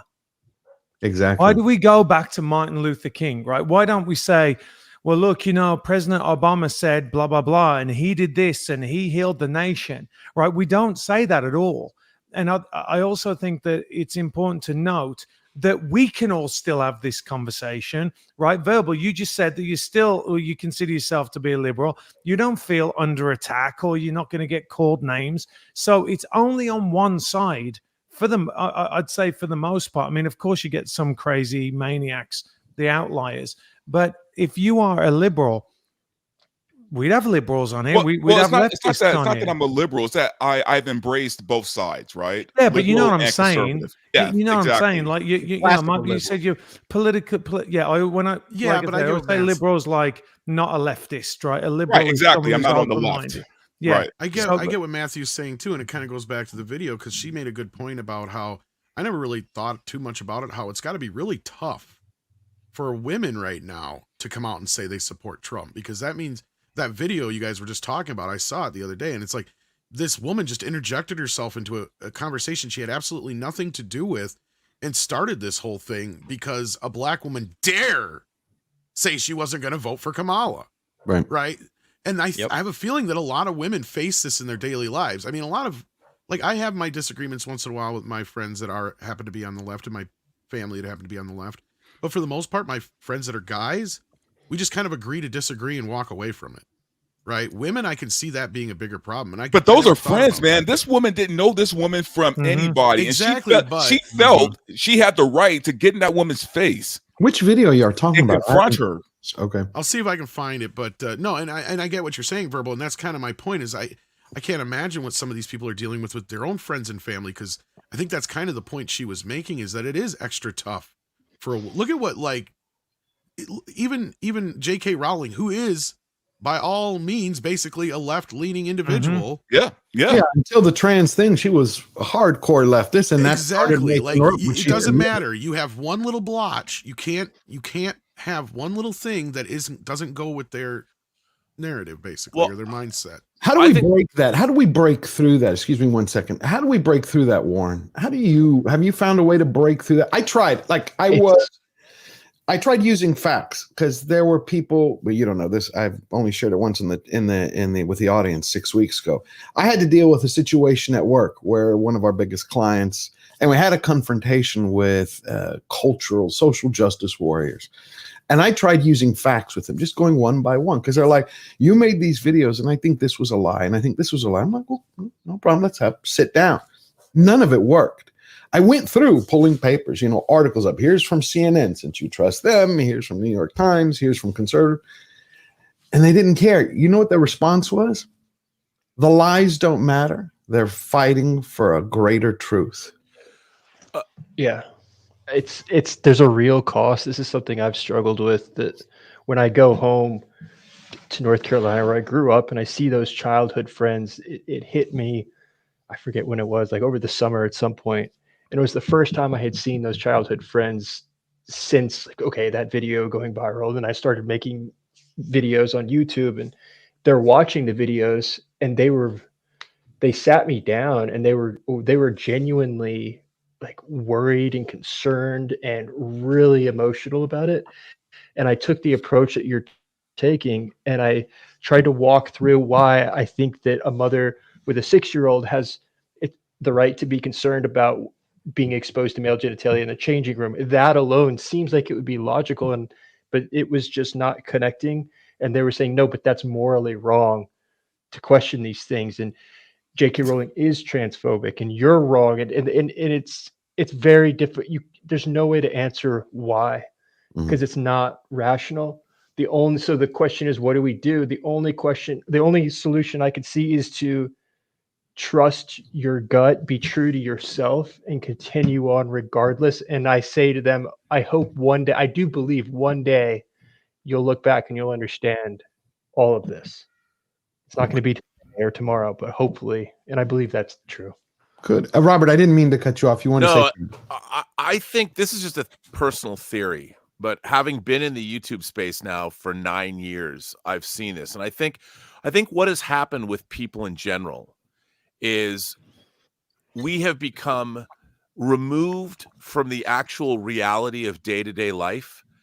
Our ideas and thoughts and beliefs have become removed from common sense and practicality, in the sense that when we're online and we're having these discussions, we're always talking about these ideas about what is right, what is wrong. And from an idea standpoint, they sound pretty good. But when we're having all this discourse, it is removed from the reality of what's happening on the ground outside in the outside world. And so these ideas that, okay, we want to make sure that everybody's equal and taken care of. Well, that's great to talk about. You know, those are theoretical ideas that, yes, we want to live in a just and moral society, and we don't want to be racist, and we don't want to be transphobes. All that's great. But the reality is, if you have young kids exposed, if a woman's locker room, which is a safe space, if a guy walks in with this big schlong, the reality of that is not, it has nothing to do with what's right or what's wrong. There is the physical reality of a young girl being confronted by male genitalia, which the rest of our civilization doesn't support that. There's nothing in our culture that has prepared anybody to deal with the reality of that with how people are modest, how people are uncomfortable. There are people uncomfortable with their own sexuality or just sexuality in general. These are things that for thousands of years have been understood by mankind, that apparently in the last 15 years or so are out the window, which is insane to me. And one of the things that I like many people, found Warren's video. I watched your video, the J.K. Rowling video, when you were questioning the student. You're like, hey, let's think about this. I'm like, wow, this is the first voice of sanity that I've actually seen addressing an issue in a realistic way. You're just asking people, well, why do you? And you realize that most people, they've heard this stuff online. They've not experienced it. They haven't processed it. They've heard someone else say it somewhere, and they've incorporated it into their worldview. Whether it's true or not, whether they've had any practical experience with it or not, they've just incorporated it into their worldview, and in their mind, it becomes a truth. And I think that's Robert. Well, here's the problem is, reality is going to come and hit us all in the face, and it's going to hit us really effing hard. And you better be ready for it, because we've all been living in fantasy land, and it was exacerbated by COVID when we were all shut in watching YouTube or watching whatever. The practicalities and the necessity of living in the real world, getting your hands dirty, whether you're tilling soil and planting something, whether you have to fix a car, or whether you have to get in front of somebody in the middle of a scrap and figure out, how can I de-escalate this situation so nobody gets hurt? Yep. It's coming for all of us. And what we have lost, and this idea, I mean, it's crazy. I was watching a video last night about how a lesbian dating site, they're kicking lesbians out who say that they're only interested in females on profiles. Yeah. And I'm like, what clown world are we living in? If you are a certain kind of a person and you're looking for a certain kind of thing, and you join a group that's supposed to support that thing that you want, and then the group says, oh, no, we have to be all inclusive, and we have to allow people that are not part of our thing in. It's like, this is the real world being subverted, and everything is going to collapse. And maybe that's what we need to have. You know, George, let me say this. Speaking about what Robert was saying, I think one of the most pernicious phrases to emerge over the past 10 years is "my truth," right? I mean, it is the worst thing you could say. And I think that you're seeing it reflected in movies, because when you write screenplays, if you want to write a screenplay, the best thing you can do is write about what you know, right? So you base it on your own personal experiences in some way, shape, or form, even whether that is linking an emotion, right, that someone has. I look at that as an actor, like, when I hadn't experienced someone dying in my life, I had to write about, I had to take what I knew, which was, maybe my goldfish had died or something like that, and tried to transfer some kind of that kind of emotion onto that. And I think that what we're doing, going back to what Robert said, is these people are, for example, when with this immigration crisis, if you don't see it every day, if you don't see the rape trees, if you don't see the people getting, brutally assaulted on the way over, it's not reality to you. So when you saw them drop, which was genius, when you saw them drop those illegal aliens into Martha's Vineyard, that was a reality check. They wanted those people out within 24 hours, right? They're like, you are gone. And I also think that when you have a child, that's another moment where you might say, well, I'm okay with this. Hang on a second. My kids have got to go to that school. And now they've got, my little 6-year-old daughter's got to have a 6-year-old boy come in. No way, right? So it has to be personal, right? It really has to be personal. You have to, as Robert was saying, you have to really feel those things personally before you will act on them.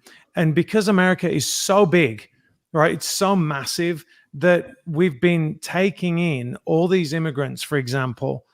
And you heard what they said. Well, it's only like one apartment block that he took over, that the gang took over. So what are you talking about? Just one? Is that okay? Is it okay that one kid dies of a fentanyl overdose? Is that okay? Like what is acceptable? So I think that we're in a situation, again, referring back to what Robert said. Back in the day, you'd be in a bar, you'd be talking with your buddies, someone would pop up and they'd say something. And if they said something as offensive as they do on social media, they get a smack in the face, and then it would be all over, right? There'd be a correction, right? And they don't have that. For me, growing up in the UK, it used to be, you go down to pubs, right? That used to be a counseling session, by the way. You'd sit around with your buddies. You'd moan about, you'd have a go about your work. You'd talk about your wife. Your buddy would talk about like his wife. You'd have a few drinks. Someone would come over, say something inappropriate. You grab them by the throat. Everything would get like kind of figured out in that arena. But there was, and I've said this over and over again, and I know this is controversial, but there has to be the credible threat of violence, right? To keep people in line. Otherwise, and that's what you're seeing all the time. These enabled people, these participation trophy winners who think that they can walk up to dudes. I've seen it, they go up to these huge dudes and they're like flapping their gums. And then all of a sudden it's like, bop, like that. It's over. And I actually yearn for those days, because in the same way, I think that if you got a kid going to school and your kid's getting bullied, certainly as a little boy, you go around and go, well, did you smack him in the face back when he's tried to bully you? Right. And you have to, that's how the protectors arise, right? I'm sure that every guy on this panel has been in that situation where they've had to defend themselves or be able to step up. And what we've done is we've emboldened a bunch of cowards that have built their whole mentality and the whole way they see life on falsehoods, like things that, number one, don't matter. And a lot of the time, it's just not reality, right? And this is why we're in such a problem. And as Robert said, going back to what you said, Robert, when the planes start falling out the sky, right? And when we start sending people off to war that are too fat, that can't do the fitness test, and they get killed, this is real life, right? This is reality. When George, you go to your doctor and you don't know whether or not they got their medical certificate because they were the best that went to college, right? Or you go. I mean, listen, this is one of the worst things. Now, if you see a woman or a person of color come in the medical industry, and that's the black guys on here, do you kind of go, I hope you got it because you earned it, right? You know what I'm saying? Because I know, look, in England, all the best doctors are Indian, so that doesn't matter, right? Like they just, but with the DEI pushes, with the affirmative action, with putting people into colleges that lowered the scores, to me, I look and I'm like, well, how are we going to know in the future if someone actually earned what they got? Well, that's why it does a disservice to everyone. They're not empowering anyone. They're tokenizing people and using them to create tribes which divide instead of unite. Look at 4 weeks ago, I think it was called TIU Airlines out of the UK. I showed the video. they had the flight attendant who made this big announcement. I want to let everybody here know that this is the first fully all-black flight crew. And everybody's cheering. I'm like, what does that have to do with anything? Who cares? How about we got the best crew in the world? I'd be like, cool. Like, I don't care if it's all Greek flight crew. Or it's like, who's the best? And yeah, especially when you're on a flight, right? And you're relying on your pilot. The last thing I care about is their skin color. Well, this is something that's arisen. You know, it's I think it is a product. If you read like anything that Jonathan Haidt has written, the professor, he's talked a lot about how social media and when kids started to get cell phones in 2012, that it really started to affect everything in an adverse way. And when I saw Warren, one of the things I really appreciated about that first video is you were very calm, you know, very collected, and you just asked questions to that student. And the student, it was immediately clear that that student had no basis to believe what he believed. He just assimilated it from watching TikTok videos or the internet, and he didn't know. He was just parroting back, well, these things and we have now an entire society that has beliefs that have been injected into these people, and they don't know that they're true. And those people, though, they're righteous, and I believe people are actually trying to do the right thing. This is the conundrum with this whole thing, is that people want to do the right thing, and they think they've been given sort of a moral purpose. The problem is that moral purpose is not real. It's an illusion that they have been given, that it has no basis in reality. And when you try, when people already believe something and they've acquired those beliefs not through experience, but through osmosis, through the internet, they don't even really have a basis to believe what they believe. They just know that they believed it, so they can't back it up. And in not backing it up, they're going to fight even harder, because they don't really know why they believe it. They just know that they believe it, whether it's true or not. And you can't reason these are with people that, like these are people that have grown up on social media. They've grown up, their entire lives have been lived on social media. That's where they do all of their, you know, like that's where they talk. That's where they, you know, watch, you know, television or content, movies, whatever. Well, like everything is on social media. Everything is on your phone, and that's their connection to the world. That's their connection to their friends, their social groups, etc. Facebook, Instagram, you know, you don't even ask for people's phone numbers anymore. You know, you get their IG. Like that's how you get friends. It's all through social media. So when you sit back and think about it, it's like that is their reality. We know that social media is not reality. We know that it's not real. But when you're a 20-year-old and that's all you've ever known, that's everything. You know, kids have, you know, sadly committed acts of violence against themselves, often themselves, over social media. So sit back and think about how important social media has become to them. But is it real life? No, it isn't. And like you guys were saying earlier, like people will say things on social media that they would never say in real life. Never. They would never open their mouths up. That quote from Mike Tyson, social media has made all of y'all way too comfortable with disrespecting people and not getting punched in the face. Well, that's the disrespect is a huge problem. Well, and that's a whole other thing. And social media is only one side of it. The other side is the media, period. Not just social media, but the media, period. Because that's the other thing, is you have a lot of people who are just reading headlines. You have the media that is feeding, you know, at least 80 to 90% biased in one direction, which is insane. So you have so many people that are feeling justified by these stupid headlines. And like I just watched one of your videos the other day, Warren, where, you know, you were talking to this individual and they were just so, they were convinced that Trump had been convicted of SA, I saw that video. Right? Yeah. And you just kind of broke it down and you're like, when, how, you know, it's like, okay, so so he was found, what was it?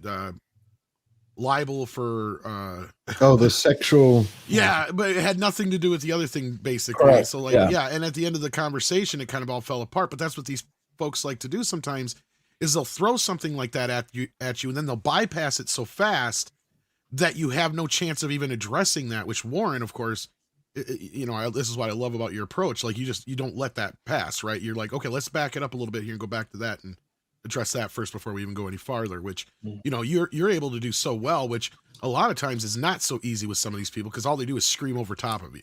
Isn't that called gishing? It's something like gishing, something where they try to hit you with 10 or 20 items at a time, so you can't respond. There's a word for it. It's like gishing. There's a term for debate. That I they want to can- piggyback off of Tom really quick because I mean I've worked in marketing for digital and content for probably 15 years now, and the biggest thing that or the biggest realization that I've learned in doing marketing is the fact that not only do people read the headlines, but literally most people, I'm talking like 80-90%, will only read up to the first paragraph Yeah, I know. of an article. If that, they won't read past the first paragraph.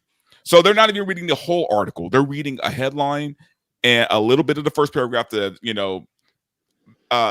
build their argument. And that's why they bury everything verbal in the last paragraph.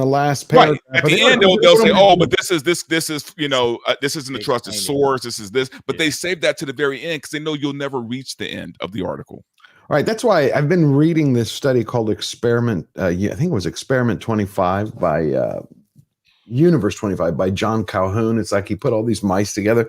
He wanted to study like this utopia because Matthew was talking earlier about what you would do in a pub. You'd hang out with your friends. Someone got out of line, you give them a smack. That's how men do it. We get over it. It's like my girlfriend would be like, guys don't really do that. That's the movies. I'm like, no. I don't know where you've been living in, but guys do that. And then we're done. She's like, but aren't you going to hate each other? Like, no, that's how we communicate. That's the kind of a behavior that used to keep us in line in the old West and shit, right? Like we didn't have to worry about calling the cops.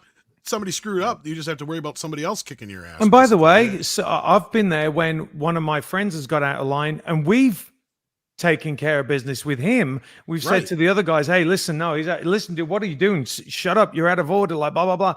And it just gets resolved. And like you say, you move on. That's it. There's no, you move on. You're not sitting there getting all bent out of shape. And the majority of the time, the next day, the guy will go, I was an ass, wasn't I? You know what I mean? And you're like, yeah, you were. Right. But you don't hold a grudge. You move on. That was exactly it. I was looking at that. Most of the time, no, yeah. Right, unless it's serious. I was looking at Universe 25 experiment, and when it broke it down, it was showing how when the female mice, when the male mice got weaker and weaker, the females got more and more aggressive. They stopped producing as many children. They started taking over society. It basically ended up creating this dystopia, and it was all centered around how the males and what their role was to play, and the more it was reduced. It was just something really, really, really fascinating. Now, I found that video that we talked about earlier. Yeah, that's the one. That's the one. Crazy. So I probably am I liberal? Do I disagree? Yes, I am. Okay. So the only people. So I work for the only people who ever challenged. Why did you do such a social conversation? Shut the It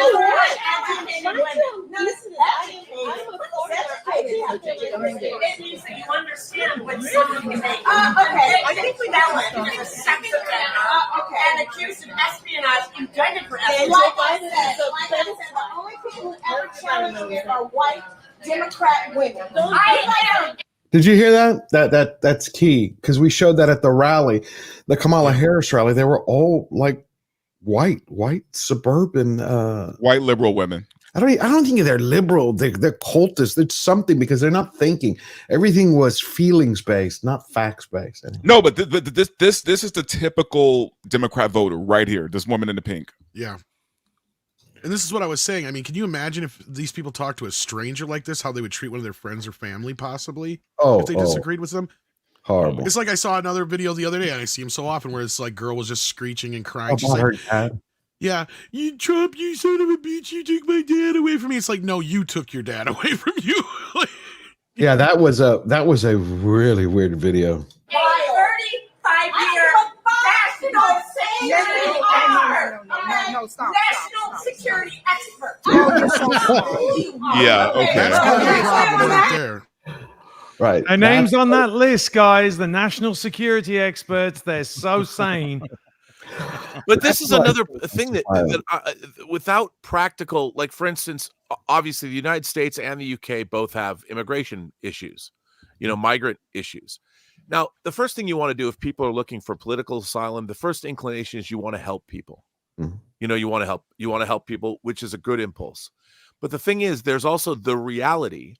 If you let a bunch of people in, like the UK is having this problem, if you let a bunch of people into the UK that don't share UK values and hope that they're going to come into the country and change the UK and alter it, make, the law we would like to practice, for instance, Sharia law.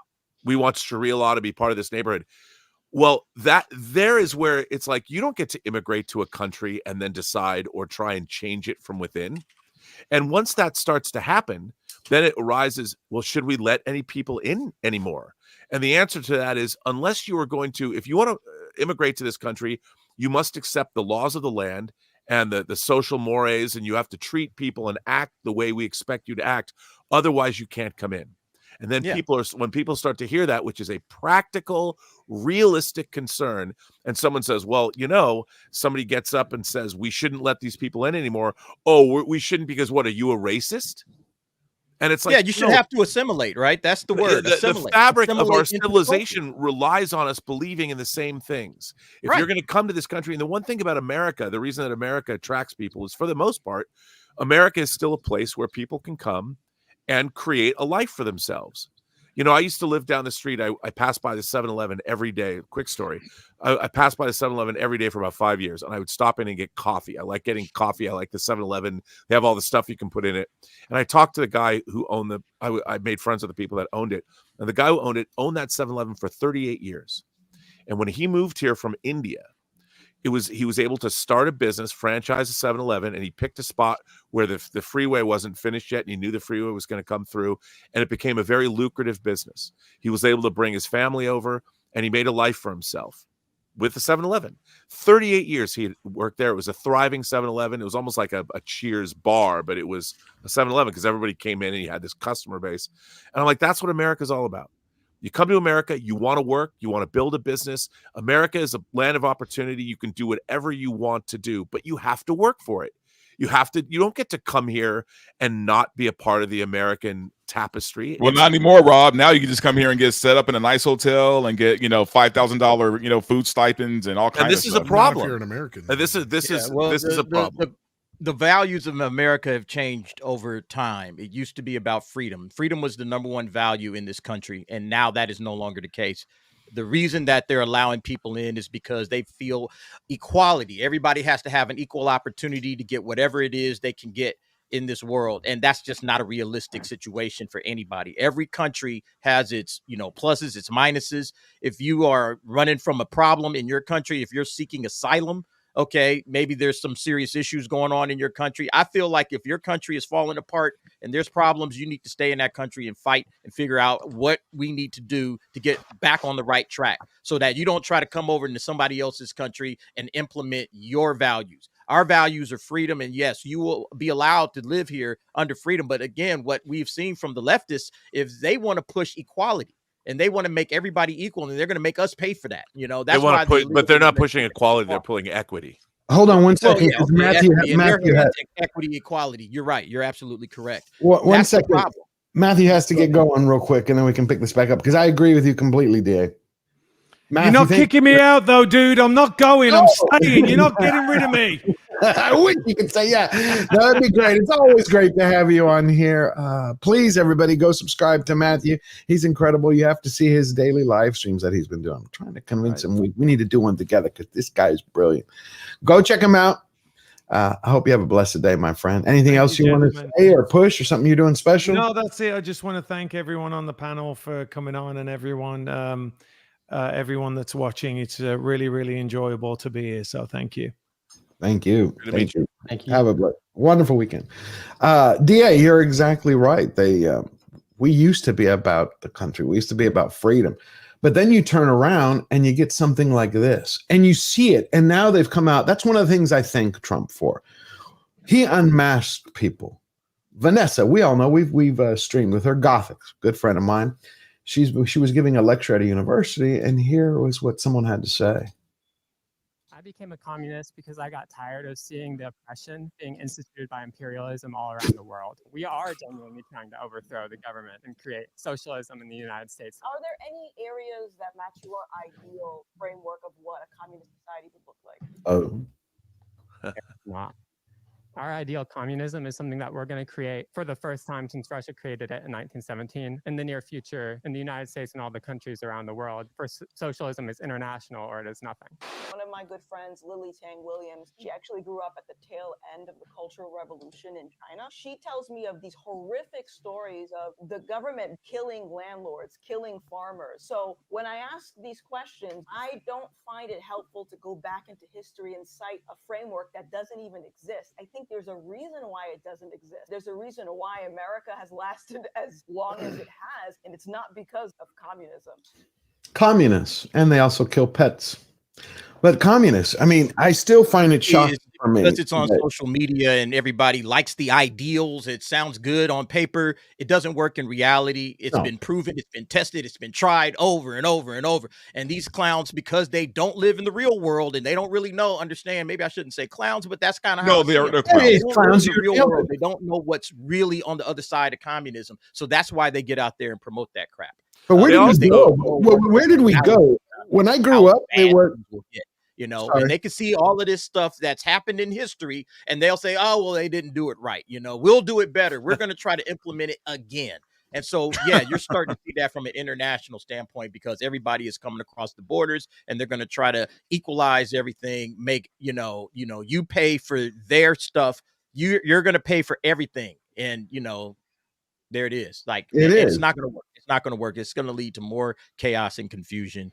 And again, these are just people that don't understand the reality of the world. That's because they haven't lived life on social media, and that's their reality. So all of these emotional ideas, they make sense on paper, but they fail hard in reality. And it's been proven, like Gothix was saying. I think I know the lady that she's talking about. Yeah, she's a representative who was running on a few programs, and she comes out and says, communism doesn't work. My family had to flee the Cultural Revolution because of what was going on in China. It is absolutely going to destroy your country, but people still vote for it, and here's where we are. But they don't understand that. They don't understand that as soon as you have children, you want your children to excel. Rob, you're muted. You're muted. I am. No, now you're not. Now you're not. Am I muted? No, I heard you're fine. You're fine. Maybe I'm muted. I don't know. I think DA is having problems hearing. No, I mean, the thing is, once you've had kids, and every human being who's had children or whatever, I don't have kids myself, but my girlfriend, I've kind of raised her kids. You want the better. You want the kids to be better than you. You want them to have a better life. You want to succeed. You want to push forward. All these kids, especially in the academia, they've never done anything in their lives. It's easy to be a communist when you're trading these ideas and talk about the highfalutin utopias that you want to build. But you always see these people talk about, well, we want the workers to control the modes of production. Well, who built the modes of production? Who built the factory that you think the workers are going to take over? Where'd that capital come from to get those machines in there? Where'd the capital come from to build the infrastructure to power those machines? They never think about that. They don't understand that the reason capitalism, and I agree that there's a lot of problems with capitalism, but the reason that it works is because it's incentive based. You're incentivized to push forward and succeed, to work hard. Communism gives you no incentive to do anything. It just gives you what communism does is ultimately it's going to turn everybody into worker drones and make them lazy. It destroys innovation. It destroys drive. All it does is make you don't have to get out of bed in the morning and work a 9-to-5 job, or so you think. Right. It turns everybody into a wage slave or some kind of programmable serf. That's what it is. And especially now with corporations, they want that, some of the biggest corporations. But also it benefits people who don't want to work. Yeah, lazy. It always has. It benefits the lazy, man, because if you're making the same amount as the guy who's busting his ass, right? Then the Introspect gets it, by the way. Then it's like you said, there's no incentive to be better. No, there isn't. To work harder. And why would you think about it? You have people who have ambition. That's human nature. You're going to have some who are more ambitious than others, some who are going to work harder than others. They have a goal. They want to meet them, and they want to succeed. Why should that person have the same, receive the same, what is it, from the collective as everybody else? They shouldn't. If you're a lazy bum, you get what you deserve. If you bust your ass and you've had bad luck, that's different. but you keep working. Eventually, you will arrive at where you want to be. DA nailed it. Rob nailed it. I'm going to pick up a couple of these super chats real quick because we have a few questions. Take them. Olaf, immigration in the UK for €6. It's about the same as with the rest of Western Europe, Rob. Massive influx of refugees. We need to adapt to them. They don't adapt. It's the same problem here. What that guy didn't understand about communism is when I was growing up, no one would dare say that they were communist. I mean, you would say you'd find them at most in California. I mean, that's what we would always say. California and New York, you're like, you want to find a few? They're rare. But that they come out of the closet, sort of speaking, like, I'm a proud communist, I'm a proud socialist. I'm like, do you even know what the hell that means? It's never been done successfully. It never will be, because it's about a few people having power over the many. That's it. Yeah. Eric K for $5. Friends like me are what people rely on. Let man of war neighbor of the beast know he has a big butt. Well, Eric K, I think you just told him. Man of war has a big butt. And Greek Light, she gifted 20 George the Giant Slayer memberships. I hope everybody can please thank her. That is awesome. I think it's just time to admit that, though, and just be honest about it, man, that the Democrat Party has been hijacked by extremists. It has a long time ago. The point is I'll give you a classic example. I was mentioning Obama's where I think it started. Dennis Prager said something that I was like, he's absolutely right. 4 or 5 days ago. He says, if you were to turn around to your wife and you said, oh, honey, I love you to bits. You're like my moon and my sun, but I want to fundamentally transform you. You're not saying, honey, I love you unconditionally. You're saying, really, I hate you. And that's exactly what he did when he said, we're 5 days away from the election to fundamentally transform the United States of America. So he's saying, I don't love America. I hate it. And we're going to change it. His wife said the same thing. She goes, I wasn't proud of America till Barack got elected. Well, what the hell is that? The great thing about America is we're always striving to perfect our union. Don't forget, during COVID, or during the vaccine era, I should say, of COVID, you literally had one side wanting the death of another side because they didn't want to take that shot. They didn't want them to be able to go to grocery stores to buy food for their families. They didn't want them to be able to go outside. They didn't want them to do anything other than die, right? And they had no problems publicly saying this on social media, right? With their full chest, right? Like, if you don't take the shot, then if you go to the hospital, you shouldn't be treated. You have one side saying that.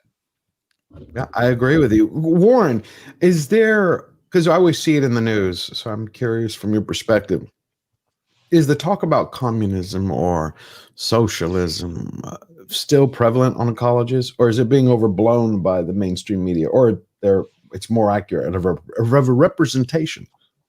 Yeah, the conversation around like democratic socialism, mainstreamed by Bernie Sanders and kept alive by AOC, is still around. And the debate usually is that it's not communism. Democratic socialism is not actual socialism, and we have socialism already, is the argument as it goes. And look at who maintains our roads and the military. And so I don't think that I had a really interesting exchange with that student in that viral video, that first one. That same student asked me, he would wear buttons. He would wear communism buttons in the sickle and star in the Soviet Union, like very strange stuff. And so I actually did a follow-up sit down with him. Someone else, I posted it and then like I took it down and someone else covered it. If you search that, like with my name with communism, it'll probably come up. But that was an interesting conversation where he really had his motivation around, he didn't really have an understanding, and his motivation was around finding a job, like you mentioned, about just not wanting to have to get up and do the hustle and the grind. And that's what they seem to think it means. Oh, I saw a TikTok video. It was somebody 4 months ago, and he was like, I hate this country. I hate America. I hate it. And he's like, do you know why I hate it? Why should I have to get up every day and go to work? Why should I have to work to feed myself, to pay for the lights? He goes, these things should just be given to us because we need to spend our lives living, not working. And I was like, what fucking vegetable patch did they grow you on?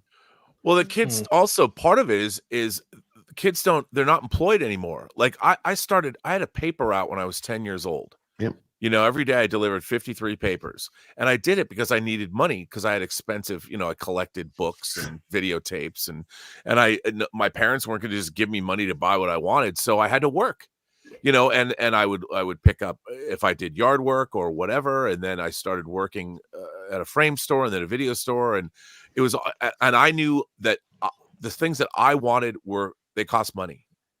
Nowadays, there's very little places now that kids can even be employed. You know, the things that we even the retailers, we have a thing in California that we're voting on to stop shoplifting. They've decriminalized shoplifting up to $900. Horrible. Which whoever thought of that? That's the dumbest thing I've ever heard in my life. And so now you have these big box retailers that employed younger people that paid into the tax base that have left because they can't afford the losses that they had to take. Hopefully we'll get that pass. I think it's 35 or 36 on the ballot. But we learn these things. That's what life is. Life is toiling to achieve what you want. And nowadays we have a whole generation of kids that don't want to work. Where did that come from? Well, because when you're leading your life on social media, like you guys were saying, there's no real world component into what you think and believe.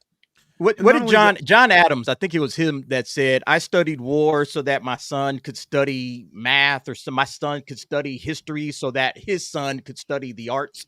It's Correct. like, you want better for your children. So you don't want them to have to go through war. Okay. Nobody wants to live that life, you know? And so, but by not living that life, it kind of makes you kind of weak. You know, let's be honest. It kind of makes you weak because you don't really have any real problems, or, you know, you didn't have to get out there in the field. You didn't have to get a paper route when you were 10 because your parents gave you a cell phone and everything was wonderful. You know, I could just go to school and hang out and party and all that stuff. So you just want life to be one big gigantic party. And it's like, that's not the way the world works. Okay. You got to actually like go out there and live life. But because society has become so simple and so easy, you know, now it's like the people that are coming out of it are weak.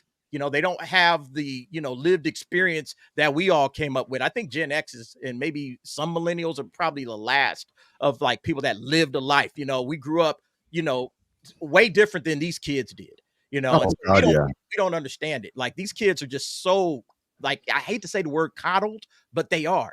They are coddled. They're babies. They're babies. They're babies. Come on, Gen X. We grew up self-parenting half of our lives when we were kids. I was sweeping a floor by the time I was 11 years old, you know, for the school, because my mom was like, "It's time you get a job so you can learn what it is to be a man."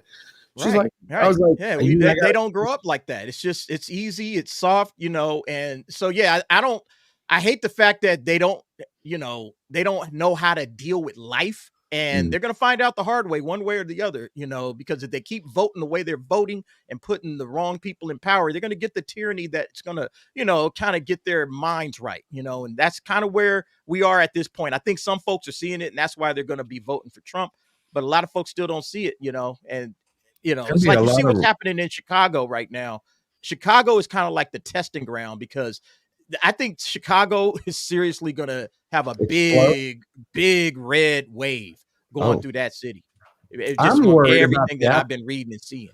I'm worried about the after effects. I believe Trump is going to win, but I think after 8 years of media, of celebrities saying this man is Hitler, is a fascist, he's evil, he's going to tear down democracy, the country, I really think they're going to have a mental breakdown. Not like 2016 where people were crying and shaking. I mean, I think there's going to be a mental breakdown.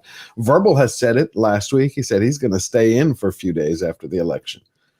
I mean, are you kidding me? I live in LA, man. If Trump wins, you know, kind of riots and batten down the hatches, bro. It's gonna be anarchy out here if Trump wins, man. Yeah, it's nice. I'm gonna read through the rest of these supers real quick, and then we'll get to the last topic. All right, Fletcher, let's bring them up. So we got Cyberhunk returns for $2. Communism can't be implemented, be without totalitarianism. I agree with you, my friend. Thank you for that. Thank you for your support. It keeps the lights on, keeps us going.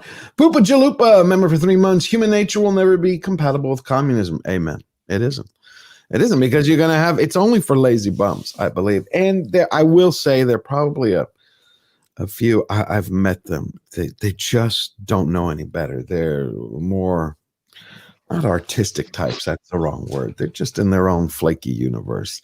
They don't mean bad, but they're rare. But 99% of them, yeah, they're just lazy bums. Eric K for $5. Matthew, did you know doctors not allowed to say you're obese anymore? Need to lose weight? I will send that on to him, Eric K. Thank you so much. Yeah, we found out 6 months ago that milk is racist. The UK considers milk to be racist. Wait. A doctor can't tell you need to lose weight anymore? They can tell you to lose weight. They cannot call you morbidly obese because that actually, I can speak to that a little bit. It's really complicated. Like, Okay. because I was dealing with this shit too, and I was talking to a dietitian, and yeah, they're at a place now where they can't tell you what you can and cannot eat or shouldn't eat.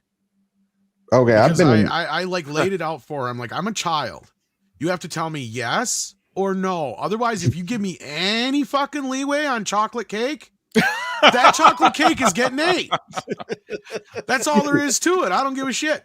So like, she's just basically dancing around this, and I'm sitting here going, you can't tell me what I can and cannot do, can you? I'm like, I basically like flat out told her, I'm like, you have to. And she's like, well, technically I'm not supposed to, blah, blah, blah. And I'm sitting here going, is this because some freaking idiot who was too fat got pissed because his doctor said he couldn't eat chicken nuggets anymore or something? Because this is redonkulous. It is. It goes along with all this other stuff with the, the therapy and all the other things where it's confirmation bias therapy anymore. It's not really therapy. It's not, actually getting any help. It's not. It's not. I've been in medicine for 30 years, and there's a reason I'm neither a therapist nor a doctor. Look, I've been fat, I've been skinny, I've been in shape, and I'm in a knot. But I always kind of like take a straightforward approach. You're fat, go lose some weight. You're not good. It's like, you got a problem? Deal with it. What's your problem? Oh, my girlfriend broke up with me. Okay, well, let's figure it out. But I hate the pussyfooting around. It's just not me. I'm not. Well, let me guess. They could recommend any kind of pill in the world, right? Because Big Pharma has to make their money. That you can do. That you can do. You can recommend pills. They got me on all kinds of meds. Yeah, but they can't tell you how to eat a healthy meal. But it's so weird. When did it become like, when you use certain words, the idea that it's reality? Because like people that are overweight, they know they're overweight. And can they not like to actually hear someone else say it? It's so bizarre to me that no one can tell the actual truth anymore. That we're scared of men. There's men who wear dresses, right? You can't tell them they're not women, right? That's part of the problem, right? Right. Yes, and that was, by the way, that's a fairly new, and maybe because we're just seeing it on social media. When I was growing up, a lot of my friends were LGBT, and starting when I was 13, but they were. It's not like now. They weren't telling anybody what they should and shouldn't think. They wanted to lead their lives. We all love movies. I was the token straight guy when we go to Madonna concerts. I mean, they were fun back then. It was wild, man. I'd go to the gay clubs and party. I mean, nowadays it was. But it was about acceptance. It was all about acceptance, and now it's a very, very, very different world. But the fact that we can't deal with the actual reality is wild to me. Well, you might hurt somebody's feelings. You might hurt their feelings if you give them a cold dose of reality. That's how people learn and grow. I don't understand where the whole feelings thing over fact came from. Again, a lot of the chat knows I was sharing some of that with Warren before we were backstage. A lot of my subscribers knows I was kidnapped at the age of 7. Y'all know that I overcame that. I never have gotten this whole, I need a safe space. A word hurt me. And I'm like, what? But I think have your ass chained to a fucking basement and whipped every day. Like, that'll hurt, but not a word. I mean, like, it just doesn't make sense to my brain the way I'm wired. I think social niceties are one thing, but we're talking about a doctor, man. A doctor should be able to tell you when you meet something, what to do. Yeah, but they have it worse because of the AMA guidelines, and the AMA has been taken over by a lot of DEI quota queens.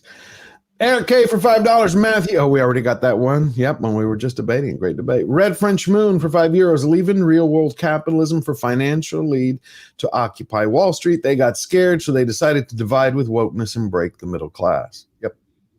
Break everybody's minds. Yeah, like I've said many a time before, they realized that we figured out real quick that it was the man that was the problem, right? Like, we didn't have a race issue, we had a class issue. And we for years it was all about, down with the man. Take the man down. Who is the man? The man's the government. The man's your boss. The man is whoever it is that's trying to keep you down. Well, they got smart, the media and the government, and then it's like, what if we put white in front of that? Let's see how they act then. And that's what we've been dealing with for the last 12, 13, 14 years, basically.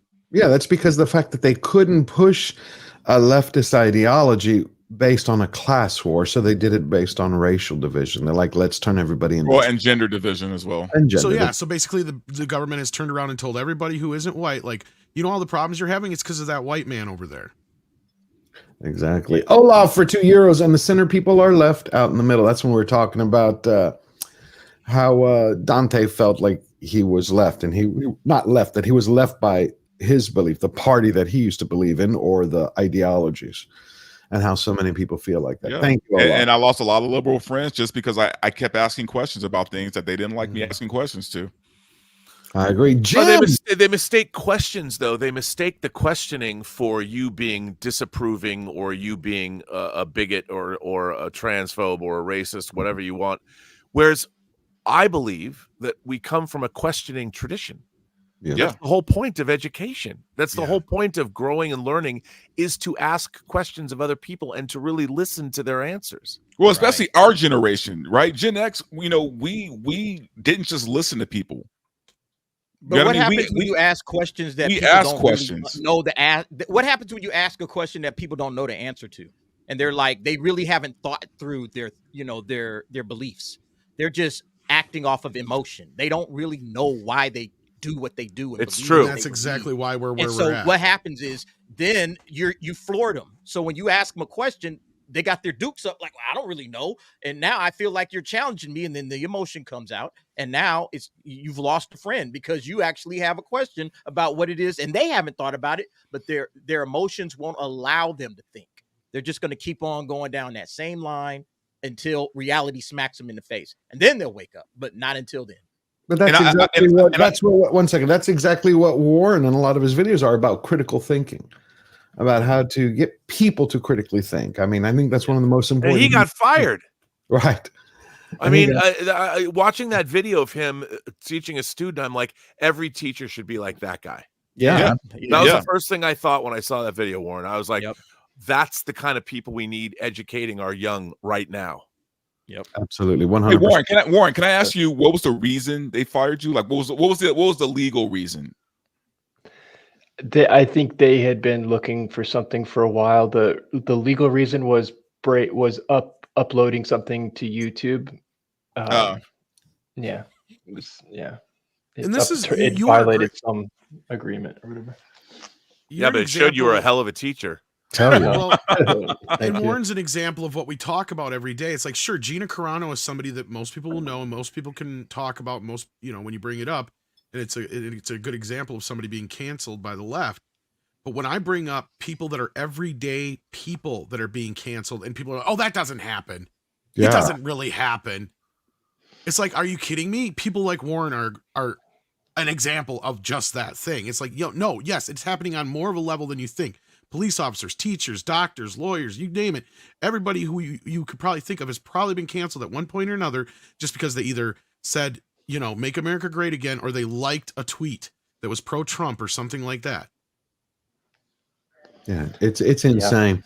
Or they had the audacity to ask why. Sorry. Yep. Jim Alaska just gifted 20 George the Giant Slayer membership. Jim, you are incredibly generous as always. It's great to see you here. I hope you're enjoying the conversation. I think we've had some really good debates. Really touched on some great topics because we're, what is it, 1 day and 8 hours away from the election. That's going to change everything. Yeah. One way or the other. Everybody, please go thank Jim. He's been here since the beginning. Love you. Thomas Dean for $2. Tulsi Gabbard. Mark is an R.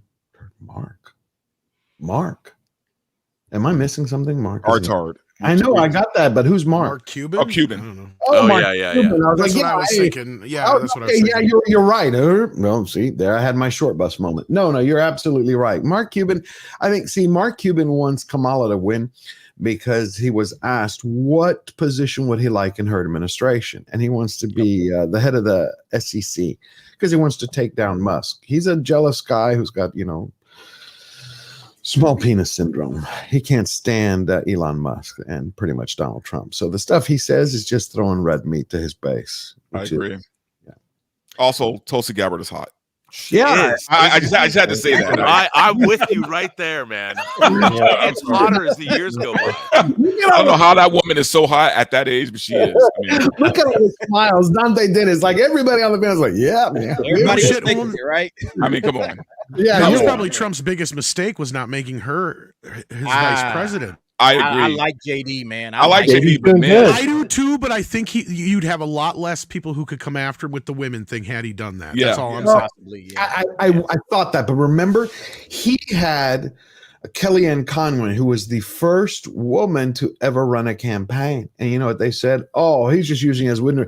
He put more women in the administration as firsts, as first press secretary, first chief of the campaign, chief of staff. And I they just were want just, to point out Kellyanne Conway was no Tulsi Gabbard. Come on.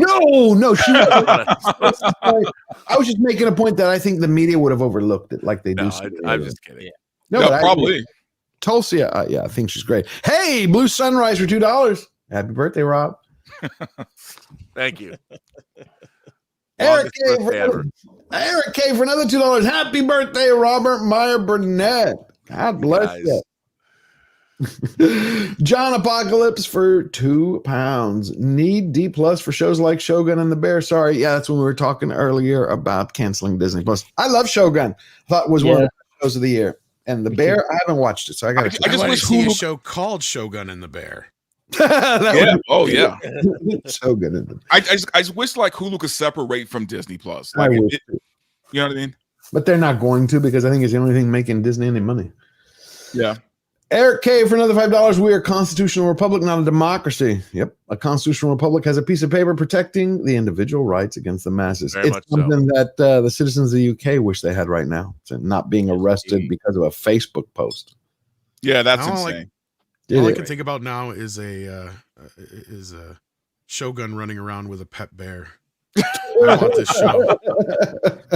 And the bear knows kung fu. Oh, sign me up, man. You got it all.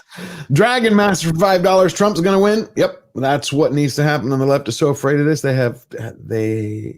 They having talks of declaring the election stolen after the fact. You know what? People keep telling me that. I've talked to a brother of mine. He says it's going to happen. I don't care what they pull off. I think if his win is big enough, I think it might be a landslide. We'll know probably, but if we look at New Hampshire and Virginia, they I think come in first. If he wins either one of those, it'll be a landslide like Reagan. And if that happens, he might win the popular vote. If he wins the popular vote, I don't care what anybody says. They're not going to be able to stop him. Also, never trust the polls, man. Never trust the polls. You know who I do take a look at is Nate Silver from 538, the Democratic pollster for years. He's considered to be the gold standard. Where the hell is that? He's considered to be the gold standard for the DNC. I mean, they use him all the time. Well, he has gotten, for some reason, and I don't know if this is because his reputation took a lot of trashing a little while ago from 2020, but he's come out and he was actually talking about how many pollsters are lying. And he's tired of it because he gives it to Trump by 54 to 55%. He's saying he's going to win. He's like, that's just what the numbers show. I'm not going to lie about it. Trump, or 54 or 45 with a small chance of a tie. Yeah. It's been a little weird. I mean, look, it's gradually drifted to Trump over actually a fairly long period now. I mean, 2 out of every 3 days, Harris has lost ground in the forecast since roughly early October. It looks like it should stabilize a bit. Maybe I don't think we're gonna learn very much in this last week of the polling. In fact, I kind of trust pollsters less. Every time a pollster, every state is just a +1. Every single state's a tie. No, you're fucking hurting. You're cheating. Your numbers are all going to come out at exactly 1 point leads when you're sampling 800 people over dozens of surveys. You are lying. You're putting your fucking finger on the scale. I will not name names, but some pollsters are really bad about this. Emerson College. Emerson College. Whoops. Was that recorded? Oops. Sorry. Yeah. I didn't hear anything. Okay. Anyway, so he goes on for a while, and which I was again really shocked. I think he's trying to resuscitate his reputation this time around. So he's been giving out pretty interesting numbers. I think we got all the super chats. So we have one last thing, just because how Hollywood has been going to war against America for this election back in Kamala instead of Trump. There was a lot of Hollywood news, and one of the things that I found fascinating was Robert Zemeckis had this great interview. Yeah, with we just did a video about this morning. Oh, cool. I haven't seen it yet. With Happy, Sad, Confused. Rabbit the way I believe Walt Disney would have made it. And the reason Roger Rabbit, I sincerely say this, and I do believe this, and I say, I'm making Roger Rabbit the way I believe Walt Disney would have made it. And the reason I say that is because Walt Disney never made any of his movies for children. He always made them for adults. And that's what I decided to do with Roger Rabbit. And the thing that you have to understand is, and this was funny because one time we did a test preview with just moms and kids. Right. And I was terrified because I didn't, these kids were like 5 and 6 years old. They absolutely were riveted to the movie. And I realized that, the thing is, the kids get everything. They understand it. They get it. You don't have to. I think the thing that Walt Disney never did was he never talked down to the children in his movies. He treated the kids like they were adults. This is what I found fascinating about the conversation. He goes at 2041. Here, it kind of, to me, explains a little bit of what you're skipping over here, is where he's talking about, I think, is the part where he talks about how they were able to make Roger Rabbit at the time, because people got to understand, and we bring this up in our video, Disney was in real dire straits in the 80s. They didn't have hits like they were used to knowing. All of their animated features had failed. The only thing that they had really going for the studio was Touchstone Pictures. And that is because they had a handful of hits in things like Splash, Ruthless People, Down and Out in Beverly Hills, a few things like that. Roger Rabbit was a property they had been nursing at the studio for almost a decade, since 81. And it wasn't until Zemeckis and Spielberg got involved that it finally kind of started taking shape and became what it was. And basically, it's the movie that saved Disney. If we had not gotten Roger Rabbit, Disney probably wouldn't exist. We would not have gotten to the Disney Renaissance. I mean, Little Mermaid was in the stages of creation at that point, but I strongly feel like that is the movie that basically kept Disney afloat for all that time until the Disney Renaissance took over and kind of brought them back from the brink with animation. And it was the movie that brought them back to classic animation. And he gets into a lot about how that's how they managed to make that movie at that time. And then he gets into the obvious part you're going to get into here and why he thinks it'll never happen again. Right. But this, to me, it gives another look at why modern Hollywood movies suck. For them things now and then, but I never actually. I offered. I actually offered the Bob Hoskins role to Paul Newman, and he was insulted. He was insulted by the offer because, I mean, he just said, "What, you want me to do a movie where I'm playing against a cartoon rabbit?" He didn't like it at all.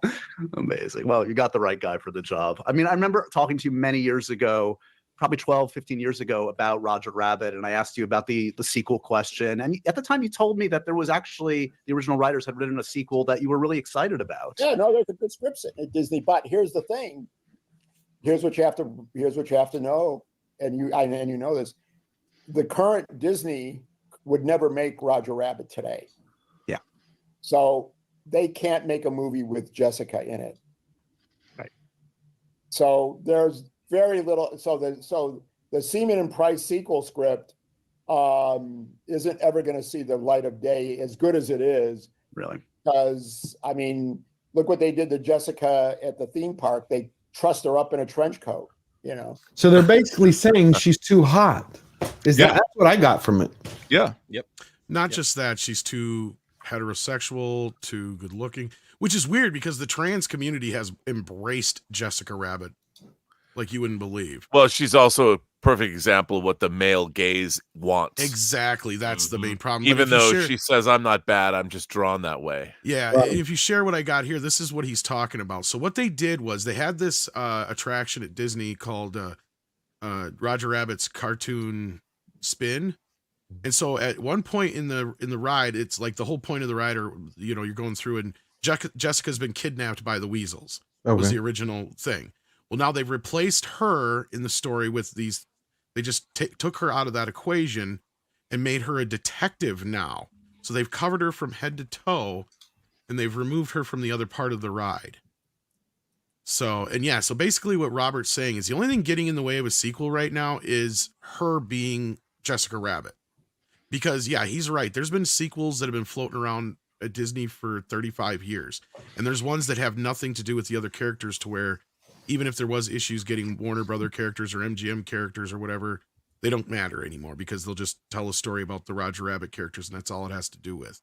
But that being said, the politics right now are where they're getting in the way of the whole thing. So they were going to revert this entire ride into a DuckTales ride, but COVID happened.